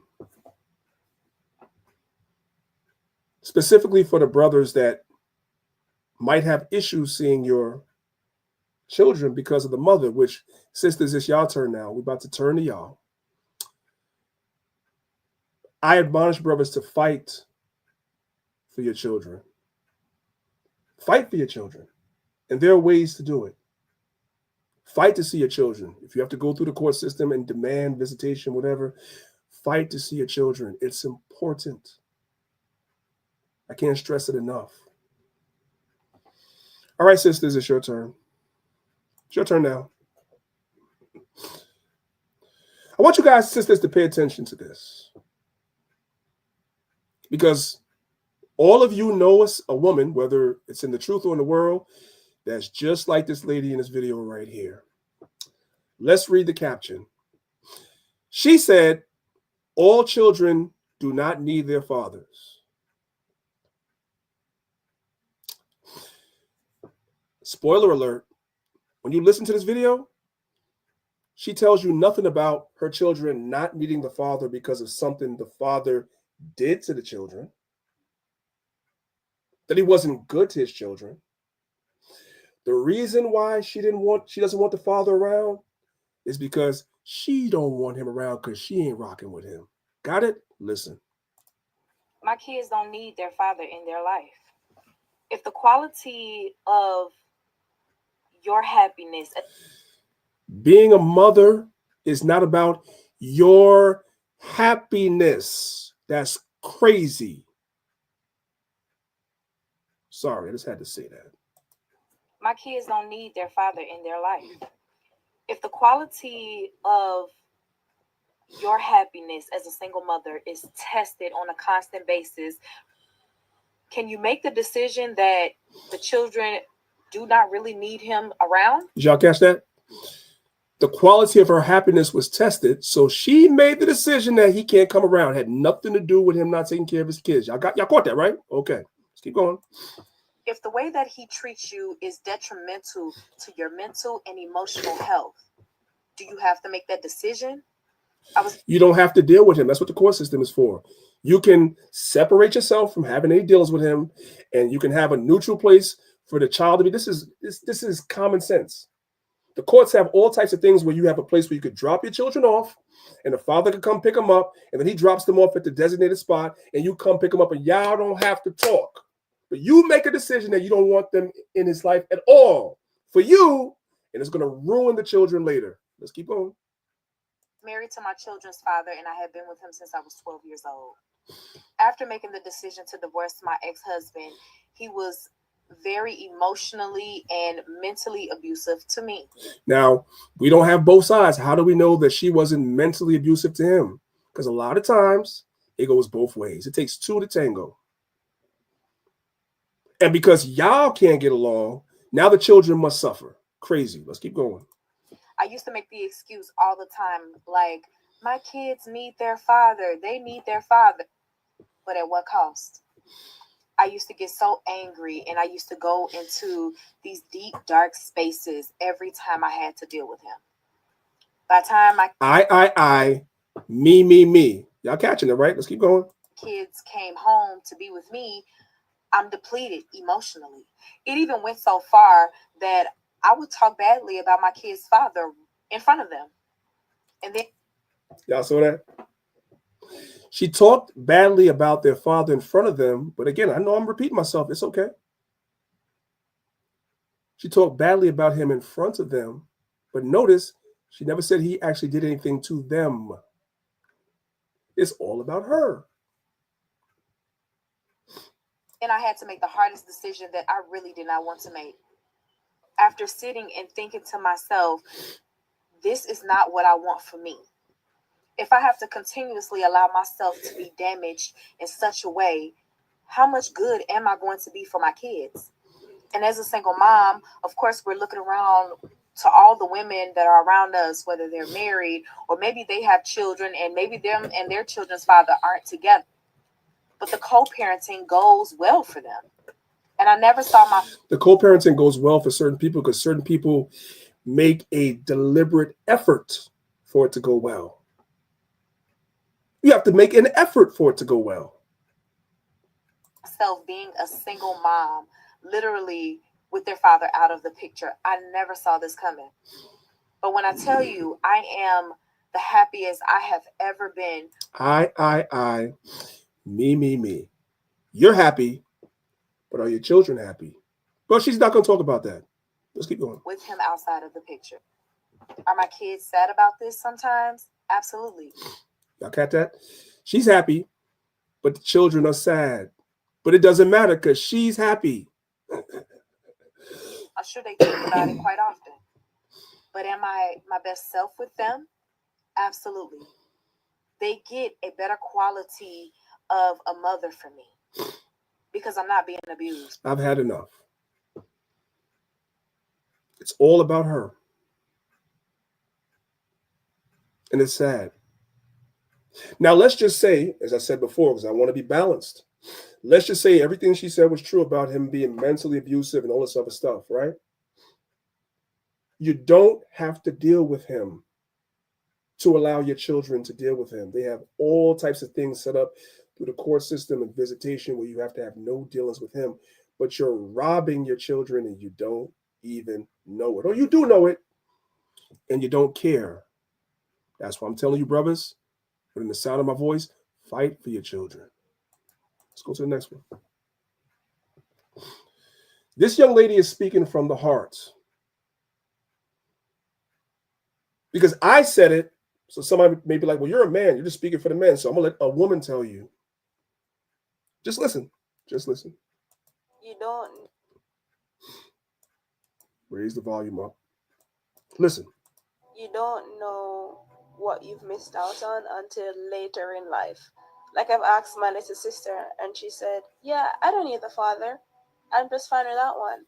And that broke my heart because she doesn't know what lies ahead of her because she doesn't have that male presence in her life to teach her certain things. Imagine how much easier it would have been if I was used to being with a dependable man, if I was used to a man taking care of me. I've had to learn how to become used to that stuff. Did y'all catch that? As a woman, this woman is a married woman. And in the beginning of her marriage, she had a lot of problems, is what she's saying. I'm going to go back a little bit. She had a lot of problems in the beginning of her marriage because she never had a father. So she wasn't used to having a dependable, reliable man in her life. So when she finally got one, she didn't know what to do with it. She was broken.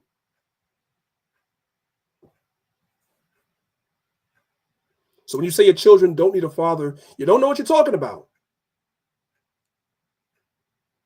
A father plays a tremendous role in shaping who our daughters become and the type of marriages they're going to have. That's his role. Don't deprive him of it. In her life to teach her certain things. Imagine how much easier it would have been if I was used to being with a dependable man, if I was used to a man taking care of me. I've had to learn how to become used to that stuff. That some women, they're afraid of getting used to stuff like that because they didn't grow up with that. That was not their normal. Had that been my normal, settling into this wifely role would have been easier. But right now, me I feel fight the trauma that my childhood gave to me. She has to fight the trauma her childhood gave to her. What trauma? She didn't have a father. That his absence left me with. And it is hard. And because I'm older, of course, and I getting married, certain things have been revealed to me that I was not prepared for because I didn't have that growing up. And hearing my little sister say stuff like that, oh, I don't need a father, it breaks my heart. So you guys heard that, right? Here's a chart from another website, right? From the Child and Family Project and also childandfamilyresearch.org. Fathers make a difference. 39% more likely if you have a father to earn A's in school. This is based on statistics and studies, so this is not something that's just made up. You're 45% less likely, to repeat grades in school when your father's present in your life. You're 60% less likely to get suspended or expelled from school when your father's in your life. And when I say father, if the father's not around, a strong male figure that you have to be accountable to. You're twice as likely to go to school, college, and find stable employment. You're 75% less likely to have teen birth. And you're 80% less likely to spend time in jail when a father is involved. Or a male figure, strong male figure.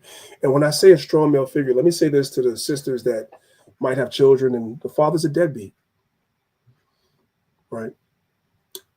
If you identify a strong male figure that could be a father figure to your children, you should gravitate towards that. Most brothers in this community, I'm sure, would happily help you with that. But then you're going to have to step aside.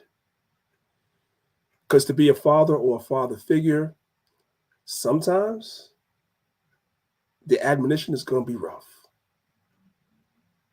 It's going to be rough. But it's important because children need it. And a lot of times adults are nothing but children inside with unresolved issues from their childhood. That's what she's saying. But let's move on.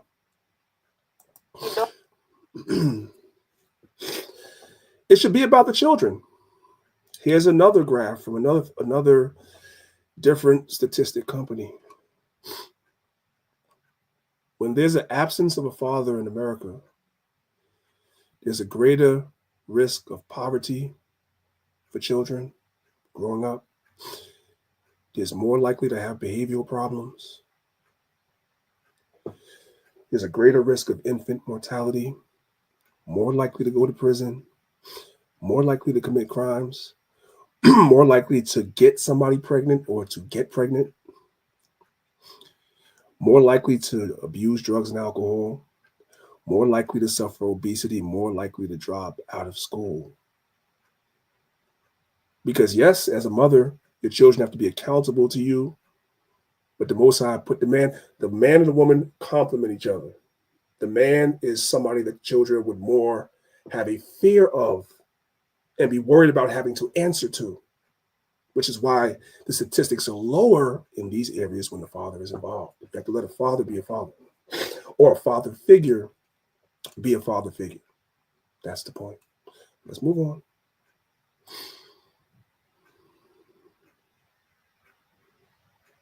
I want to skip this right now because this is kind of repetitive. I want to read this first, excuse me, before I play this video. And I got to learn to spell too, right? Okay, hold on a second. Yeah, let's go. It says, we must all remove our emotions from the equation. There are plenty of children who are raised by single mothers that turn out okay. Me, I'll give y'all myself, Priest Danyaahla. I'm one of them, right? I'm one of them. My mother did the best that she could after my father passed away when I was young, right?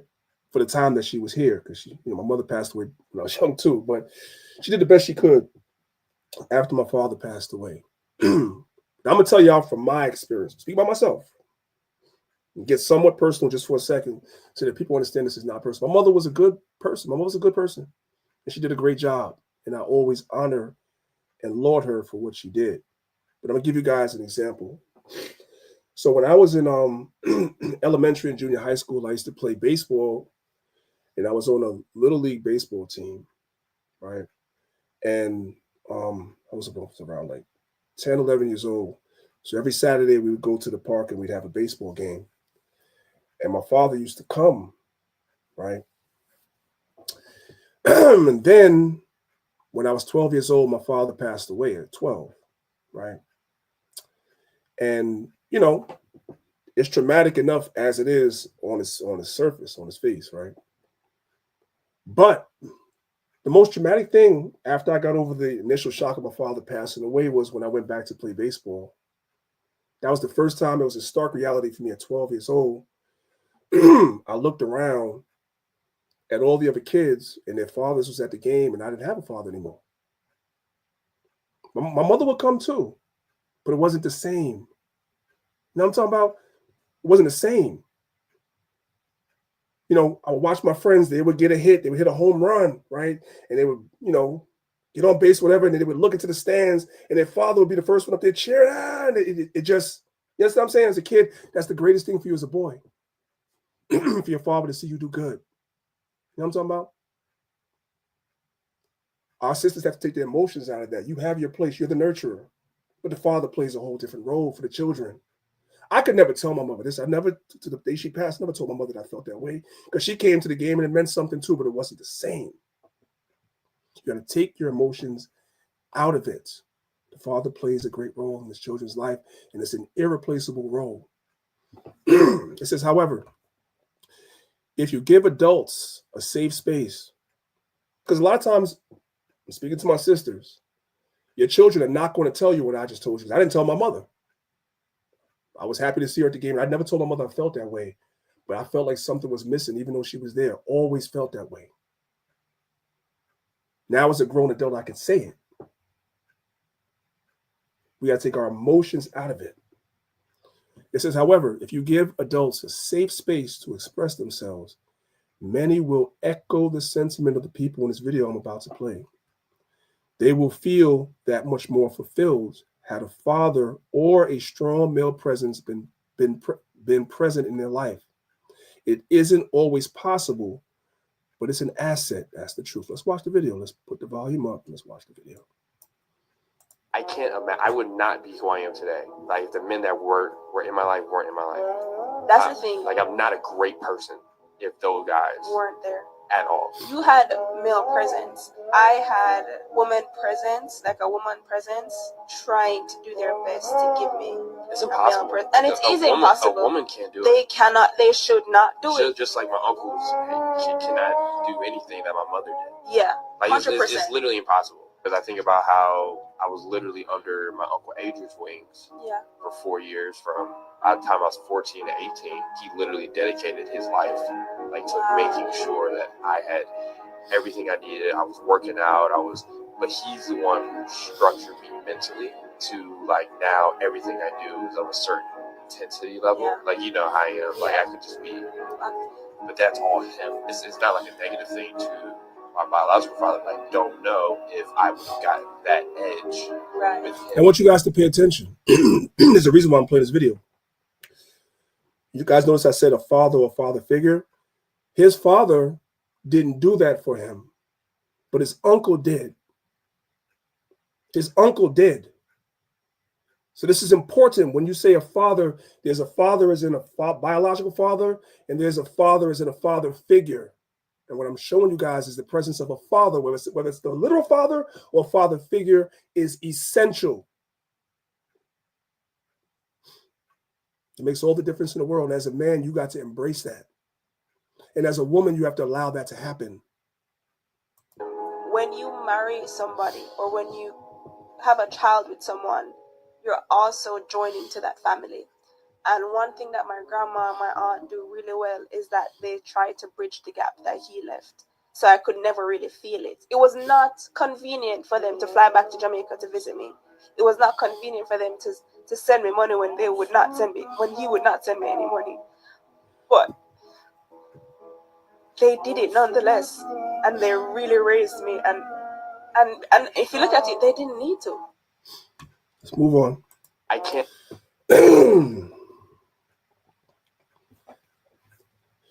Now, it says here, you attract what you are. And what you are has a lot to do with your upbringing, i.e., who raised you.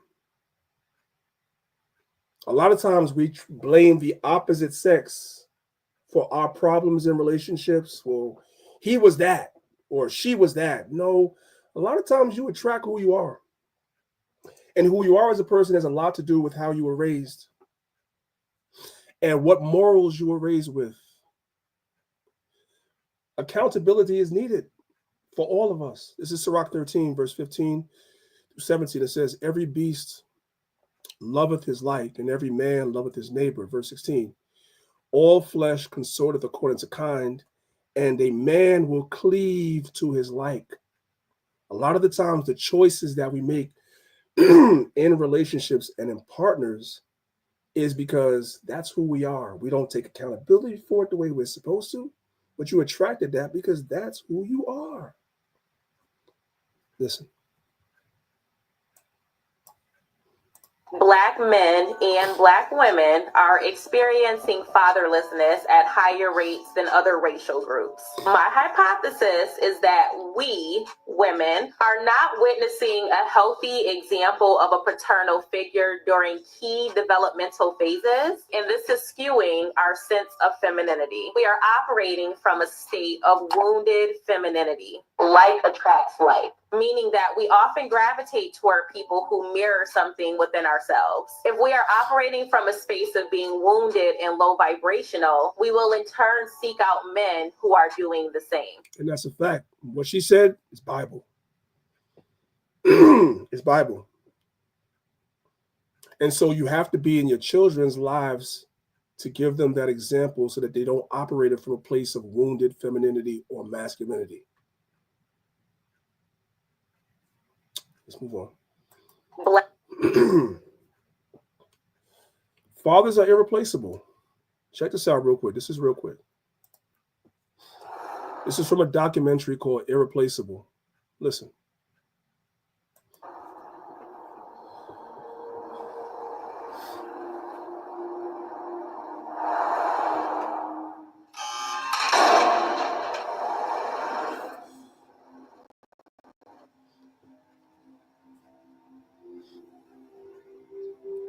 71% of all high school dropouts come from fatherless homes. 71% of all pregnant teenagers, 85% of all children with behaviour disorders, 90% of all homeless and runaway children come from fatherless homes. 63% of youth suicides are from fatherless homes. 85% of all youth in prison come from fatherless homes. Considering that the vast majority of prisoners come from fatherless homes, and my own father's history, I think prison is the true place to go to uncover the real, gritty truth about what's wrong with the family. If you guys ever get a chance, that's the documentary is called Irreplaceable. It's about a guy that went to prison and was talking to a lot of prisoners about their upbringing, and there's a lot of commonalities, a lot of common themes amongst a lot of prisoners that all date back to their childhood and the absence of having a strong male figure in their life. Let's move on. This is from a TED Talk real quick. Pay attention to this. Remember what I told you guys. It's not about just giving your children a biological father, but a father figure. So this dude right here, he's a corrections officer. And as a corrections officer in prison, where 85% of the prisoners come from fatherless homes, he has to be a father figure to these men in prison. Listen. Please welcome Correctional Officer Calvin Williams.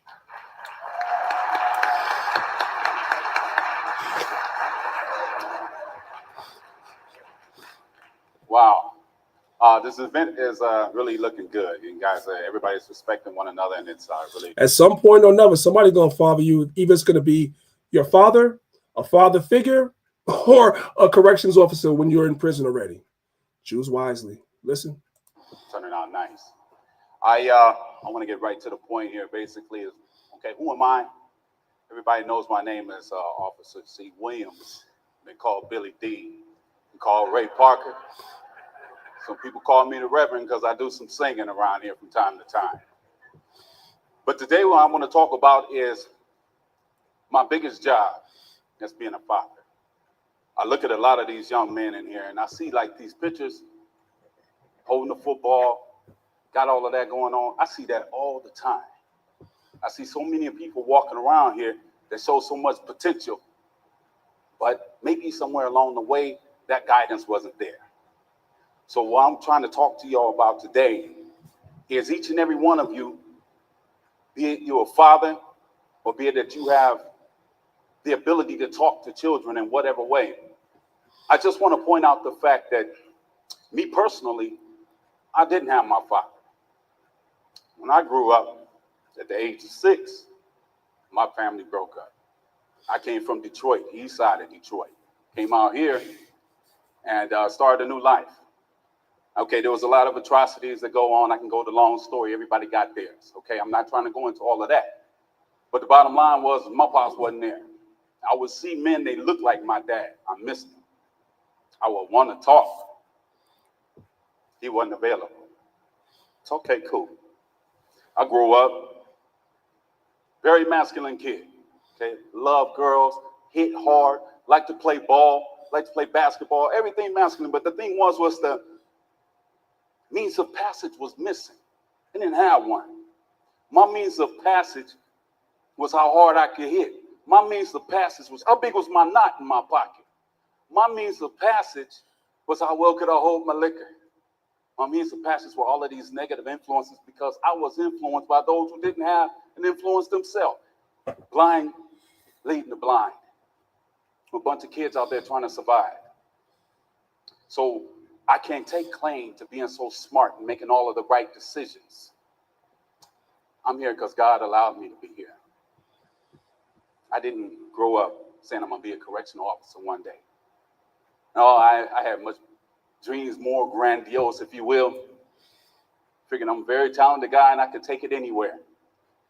But God places you exactly where you need to be. I'm very happy to be here. I lost my wife less than 2 years ago, 23 years. So I want you to notice now, he's a father, And his wife passed away, so now he has to be father and mother. I told you guys, it's a balance. Just like the father is irreplaceable. I don't want my sisters to get it confused. Your role is irreplaceable too. You give the children what the man cannot. So we need to understand that and understand our role and not be jealous or envious of each other's role. Because what he's going to tell you is that he couldn't fill the wife's shoes. Just like the women, you can't, no matter how much you try, you cannot fill the role of a man, or male figure in your children's life. You cannot. Listen.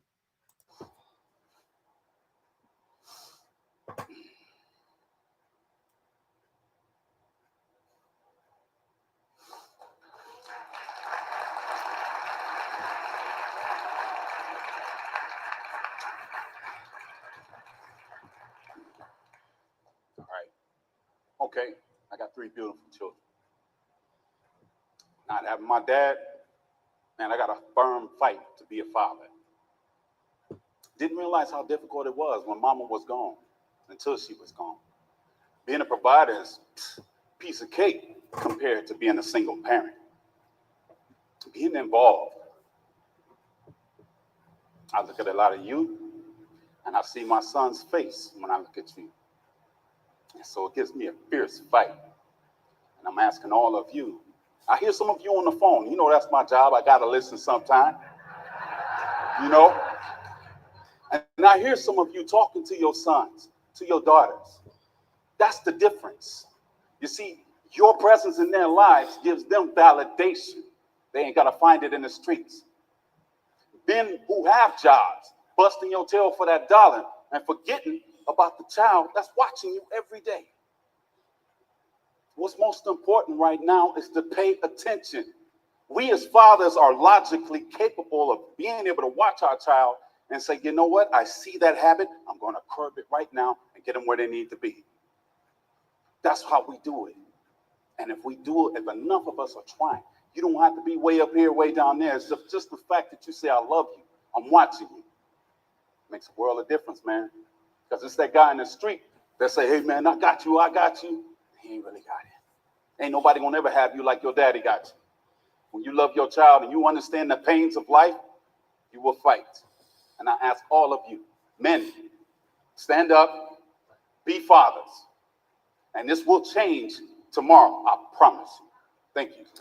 I'm not going to add nothing to that. There's nothing to add to that. This is the book of Sirach, chapter 30. I ain't going to read all of this right now. I'm just going to read just verse 1 and verse number 9. It says, he that loveth his son causeth him oft to feel the rod. You guys understand exactly what that means. I ain't got to explain it. That he may have joy of him in the end. In other words, your child doesn't end up in that prison where now the CO in the prison has to be a father figure to your child. That's your job.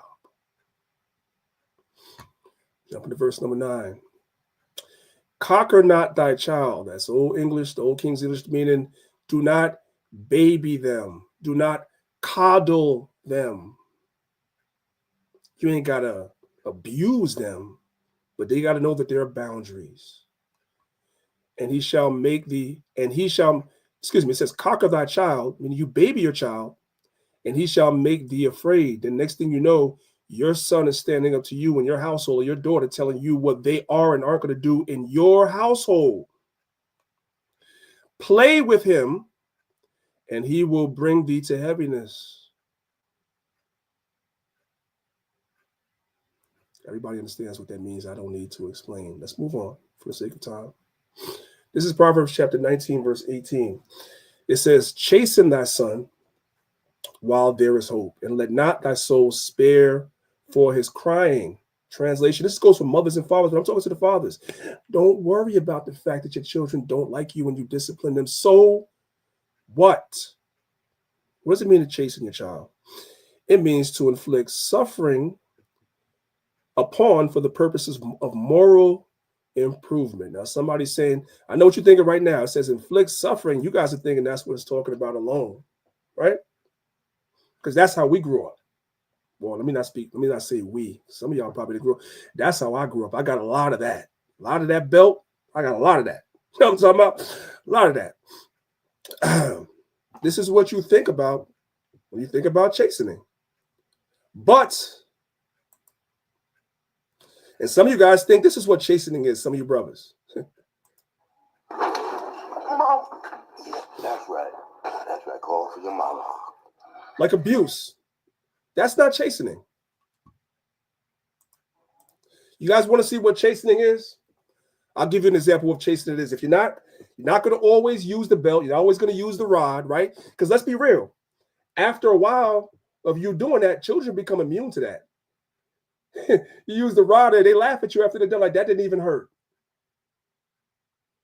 So what are some other ways you can chasten your children? I'm going to give you a perfect example. You put them into things that instills discipline in them, right? I want you guys to watch this video. This is an example of chastening your children. You put them someplace where somebody, especially if there's not a father figure, you put them someplace where they're going to be held accountable and they're going to learn. Boy, I got a grandson who is a daggone cupcake. Good little guy, but he's a cupcake, man. And I tell you, I say it to myself all the time. I'm like, yo, I just need about 6 months with this guy because he's too much of a mama's boy. I need 6 months with him to put him in something like this to instill some discipline in him. Because if I don't, when he gets to school, the children and the bullies is going to be waiting for him because he's too much of a mama's boy. And some of you sisters, baby, especially your sons, too much. You can't be there when they go to school and the bully punches him in the face. See, a father, listen, for the men, we enjoy this. I get great joy out of watching this video. I ain't going to hold you. I watch this video, I'll be laughing. I get great joy because this is exactly what every boy needs. Watch. It's good stuff. Let's go. Don't bring me a piece of me. I ain't playing this thing. You are. So put your work in some. Let's go. Get your hands up. Let's go. I ain't fucking around with you. Let's go. He can put his hands down and get punched in the face. Oh, God. Oh, turn your body on the hooks. Oh, you're turning your body on the hooks. Turn your body on the hooks. Oh, you'll find out what hard hands are. Now, I want you guys to understand something. I want to go back and play. We're going to play the whole thing without, I'm going to play it uninterrupted. I want to give you guys the scene. The young boy got a fight next week, right? Now, he's been boxing and sparring for like a long time, so he's tired. When you get in the ring, you can't get tired. Now, anybody that has done boxing before, like myself, understands that after a couple of rounds, you're done, right? You're done. But this is good for a boy. Pay attention. You put your hands down, you get punched in the face, right? Now, guess what? You go to school, first of all, you have discipline, so you're not going to fight everybody because you don't have all these anger and emotional issues. You know how to control your emotions. You're not always angry, and you know how to fight. So if somebody do try you, when you've exhausted all options, you're going to lay them out. But you're not an emotional wreck because you have male discipline. You also have to learn patience when you fight. Because boxing and fighting and MMA is all about finding your openings. If you're in the ring just swinging wild, whatever, you're going to get knocked out. So you have to be patient and wait for an opening. That's what this stuff teaches you. And that carries over into life.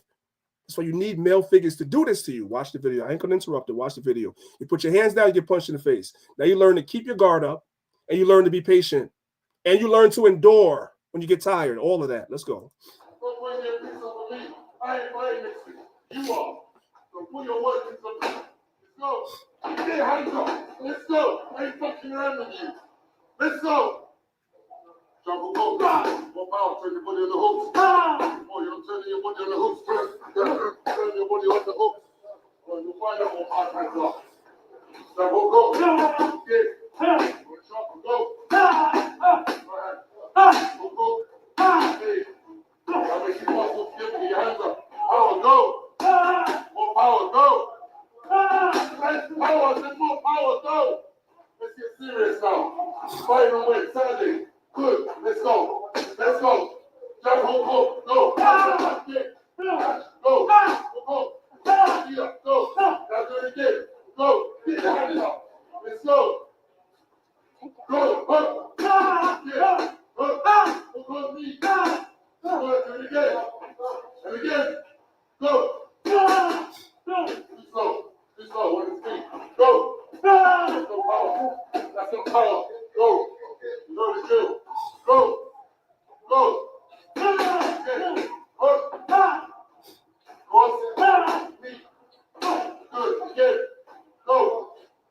So then, put it into the person. Don't bring me a piece of me. I ain't playing this shit. You are. So put your work into the Let's go. Hey, hands up. Let's go. I ain't fucking around with you. Let's go. Let's go. Go. Come on. Go. And again. Hands up.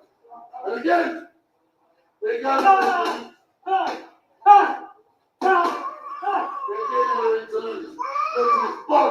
Let's go. Let's go. Go. It's not nothing for you. If you fight, you have to fight though. Let's go. Again. Again. Stop waiting. Let's say again, go. Go. A lot of y'all sisters like, not my baby. That's exactly what a boy needs. And you sisters can't provide that for him. And you know it. That's not, when the first time he'd have put his hands down and like he was tired, you'd have been like, okay. No. Put your hands down, you get punched in the face. You got to fight next week. That's what it is. Let's bring it to a close, man, because time is of the essence right now. We're going to bring it to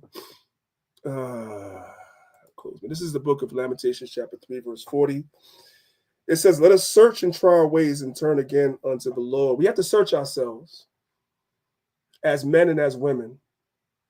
We have to look at everything that we've been through in life, our childhood traumas, all these different things, and make sure that we are living examples of what we want to pass down to our children, our sons and our daughters. And we have to understand the divine plan for a family is a man and a woman, meaning the man needs to be involved. Hopefully the man can be under the same roof. That's how the Most High intended it. But at the very least, the man needs to be involved, or some man needs to be involved in your children's lives. It's the best outcomes come from that. It's a very, very important role.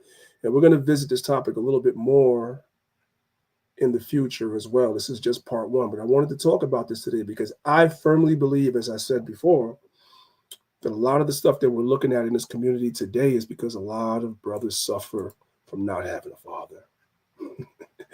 And so you see a lot of the behavior in the community today as a result of it. And it's sad. We bring Elder Zahab back in. So if you guys took away from the video, I'm pretty sure a lot of y'all are mad at me, but if you guys took anything away from the video, you guys can let me know. If the lesson made sense, you guys can let me know. You know, it is what it is. If y'all mad at me, I'll be all right. It's all good. You know, just we all have to do better, right? With that being said, Elder Zahab, do you have anything? Because I'm not going to prolong class. No, La'aki, it was an excellent class, much needed. I don't think people should take offense. At least I would hope not, because, you know, sometimes the truth is the truth, right? And you got to bring it out, man, because it makes people got to examine themselves, including myself, too. So, excellent class. I do want to remind people, again, we in Passover season. If you plan on coming to Passover with Lions of Israel, if it be the Lord will, please RSVP. I think the email is on the bottom, priest. If not, let them know. It's going to be in Connecticut, West Haven. Please come through. If you have not given your donation, Lord willing, I'm going to hope you're going to have your donation in your hand. All right. We don't want to be like, what's his name, priest? Marvin Sapp. Did you see that video? You got to lock the doors at Passover? I pray to God we don't have to do that, priest. But come on, man. All jokes aside, y'all have no idea what it takes and the energy and the resources and stuff to you know, make something accommodating to the people. Because, you know, people, they traveling from out of town. You know, everybody want to have a blessed service, have a good time, fellowship, so on and so forth. Just do your part, right? That's all I'm saying. With that, I'm going to stay shalom. Hey, real quick, concerning the last video I showed, if for the sisters that have sons or daughters that, you know, if there's no male figure in their life, put them in activities like karate, like mixed martial arts, boxing, something. And if you have a weak stomach, leave, because your son is going to get punched in the face. It's okay. Leave and come back after it's over. It's going to be all right. It's going to be all right. All right. They'll be better for it. Right. They'll be better for it. I say, man, you haven't really It sounds strange to say. You haven't really, as a man, gone through the rite of passage if you haven't got punched in your face at least once, right? I tell people this all the time. They're amazed. I got jumped twice. I got jumped twice. You know what I'm saying? For no reason. Just being in the wrong place at the wrong time. And I got jumped twice. That's not even including other fights I've had when I was younger. There was nothing anybody could do to help me. Because once I left the house, I'm a boy. Boys are boys. It is what it is. You know what I'm saying? I wish I had somebody to put me in one of them classes to get me my head knocked in like that. That instructor is great. By the way, his name is Daniel Sam on TikTok. Let me just share his he's good. And you know, I'm not encouraging y'all maybe to get your daughters knocked upside the head, but he does that too. I'm just keeping it real. I'm gonna share his TikTok with y'all real quick before I go. Yeah, not only if I can, priest. Not only that, it's not even if you get punched in the face or you was in a fight. Is what are you gonna do after that? Because the fight is the fight in itself. But you got to look at yourself and see, what kind of man am I? You couldn't run or you didn't run, so that says a lot. You fought back. That says even more. So it's not even so much you going through trials and tribulations, what you do in the midst of the trial. That's why you need to be tried by fire. Mm-hmm. So you guys are looking at on your screen right now, if you're watching, that's his TikTok. I watch all his videos, man. He do that to all his fights. See, this guy is all the way on the ground. It's the same guy. But he kicked him right on the ground. But he used to be a fighter too. This is him, and like he used to be a professional fighter, right? And yeah, girls too. Look, I don't know if it's gonna play or not. Oh no, it didn't play. That's fine. Anyway, let's see if we can try one more time. It's a female, right? I don't necessarily condone it, but it is what it is. It is what it is. With that being said, brothers and sisters, if you have not hit the like button on the video, you need to repent and believe the gospel. That's wicked as hell that you guys are here and haven't supported the class. Make sure you guys hit the like button. We'll see you guys again here next week, 10 a.m. Eastern Standard Time. Much love to everybody. Look forward to seeing some of you brothers and sisters at Passover. Most High allow. And last but not least, again, thank you to everybody that donates to us. It definitely helps us with everything that we're doing. And with that being said, I'll see you guys again next week. If it be the Most High as well. It's your brother Priest Danyaahla, representing Lions of Israel, Maccabeestv, along with Elder Zahab. Much love to everybody. And we say shalom. Right now, somebody is hating on you. And you and me is what we're going to tell them. I'm in a whole different stratosphere. Vision is sharp and my path is clear. On my purpose, plus I'm eloquent. Your opinion of me is irrelevant. I'm in a whole different stratosphere. Vision is sharp and the path is clear. On my purpose, plus I'm eloquent. Your opinion of me is irrelevant. Doesn't matter what they say about me, cause I know God don't play about me. Rumors don't matter if they aren't true. The reason they mad is cause they aren't you. They aren't blessed, they aren't highly favored. They're just jealous that somebody made it. Words may hurt, but it didn't kill. And you can't break what you didn't build. Use these words as an affirmation. Don't let them distract you from your aspiration. Let the hatred feed your inner beast, but always keep God and your inner peace. What that mean? You gotta be in B with it. Always. Don't stand for nothing, then you need to sit and watch the real soldiers take a risk. If you relate to this, then homie, make a fist. I'm in a whole different stratosphere. Vision is sharp and my path is clear. On my purpose, plus I'm eloquent. Your opinion of me is irrelevant. I'm in a whole different stratosphere. Vision is sharp and the path is clear. On my purpose, plus I'm eloquent. Your opinion of me is irrelevant. If the keyboard is crazy and the drum pad is kicking, you can pass me the mic. I'm about to start spitting. Will they love me? Feel me, relate to me, lyrically, hate me, despise me, corrupt inside spiritually. It's the times that we're living in. No selling my soul, there's no giving in. I ain't waiting on a Judas purse. Trained to the arms are bulging through the shirts. Get the picture, that's what cameras do. Protect what I own, I got hammers too. Prefer peace and I'm praying on it. Club Shame, let Damon weigh in on it. Use these words as an affirmation. Don't let them distract you from your vision. Knowledge and wisdom helps you free yourself, and success will find you, so be yourself.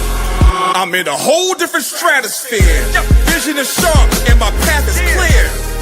On my purpose, plus I'm eloquent. Your opinion of me is irrelevant. I'm in a whole different stratosphere. Vision is sharp and the path is clear. On my purpose, plus I'm eloquent. Your opinion of me is irrelevant.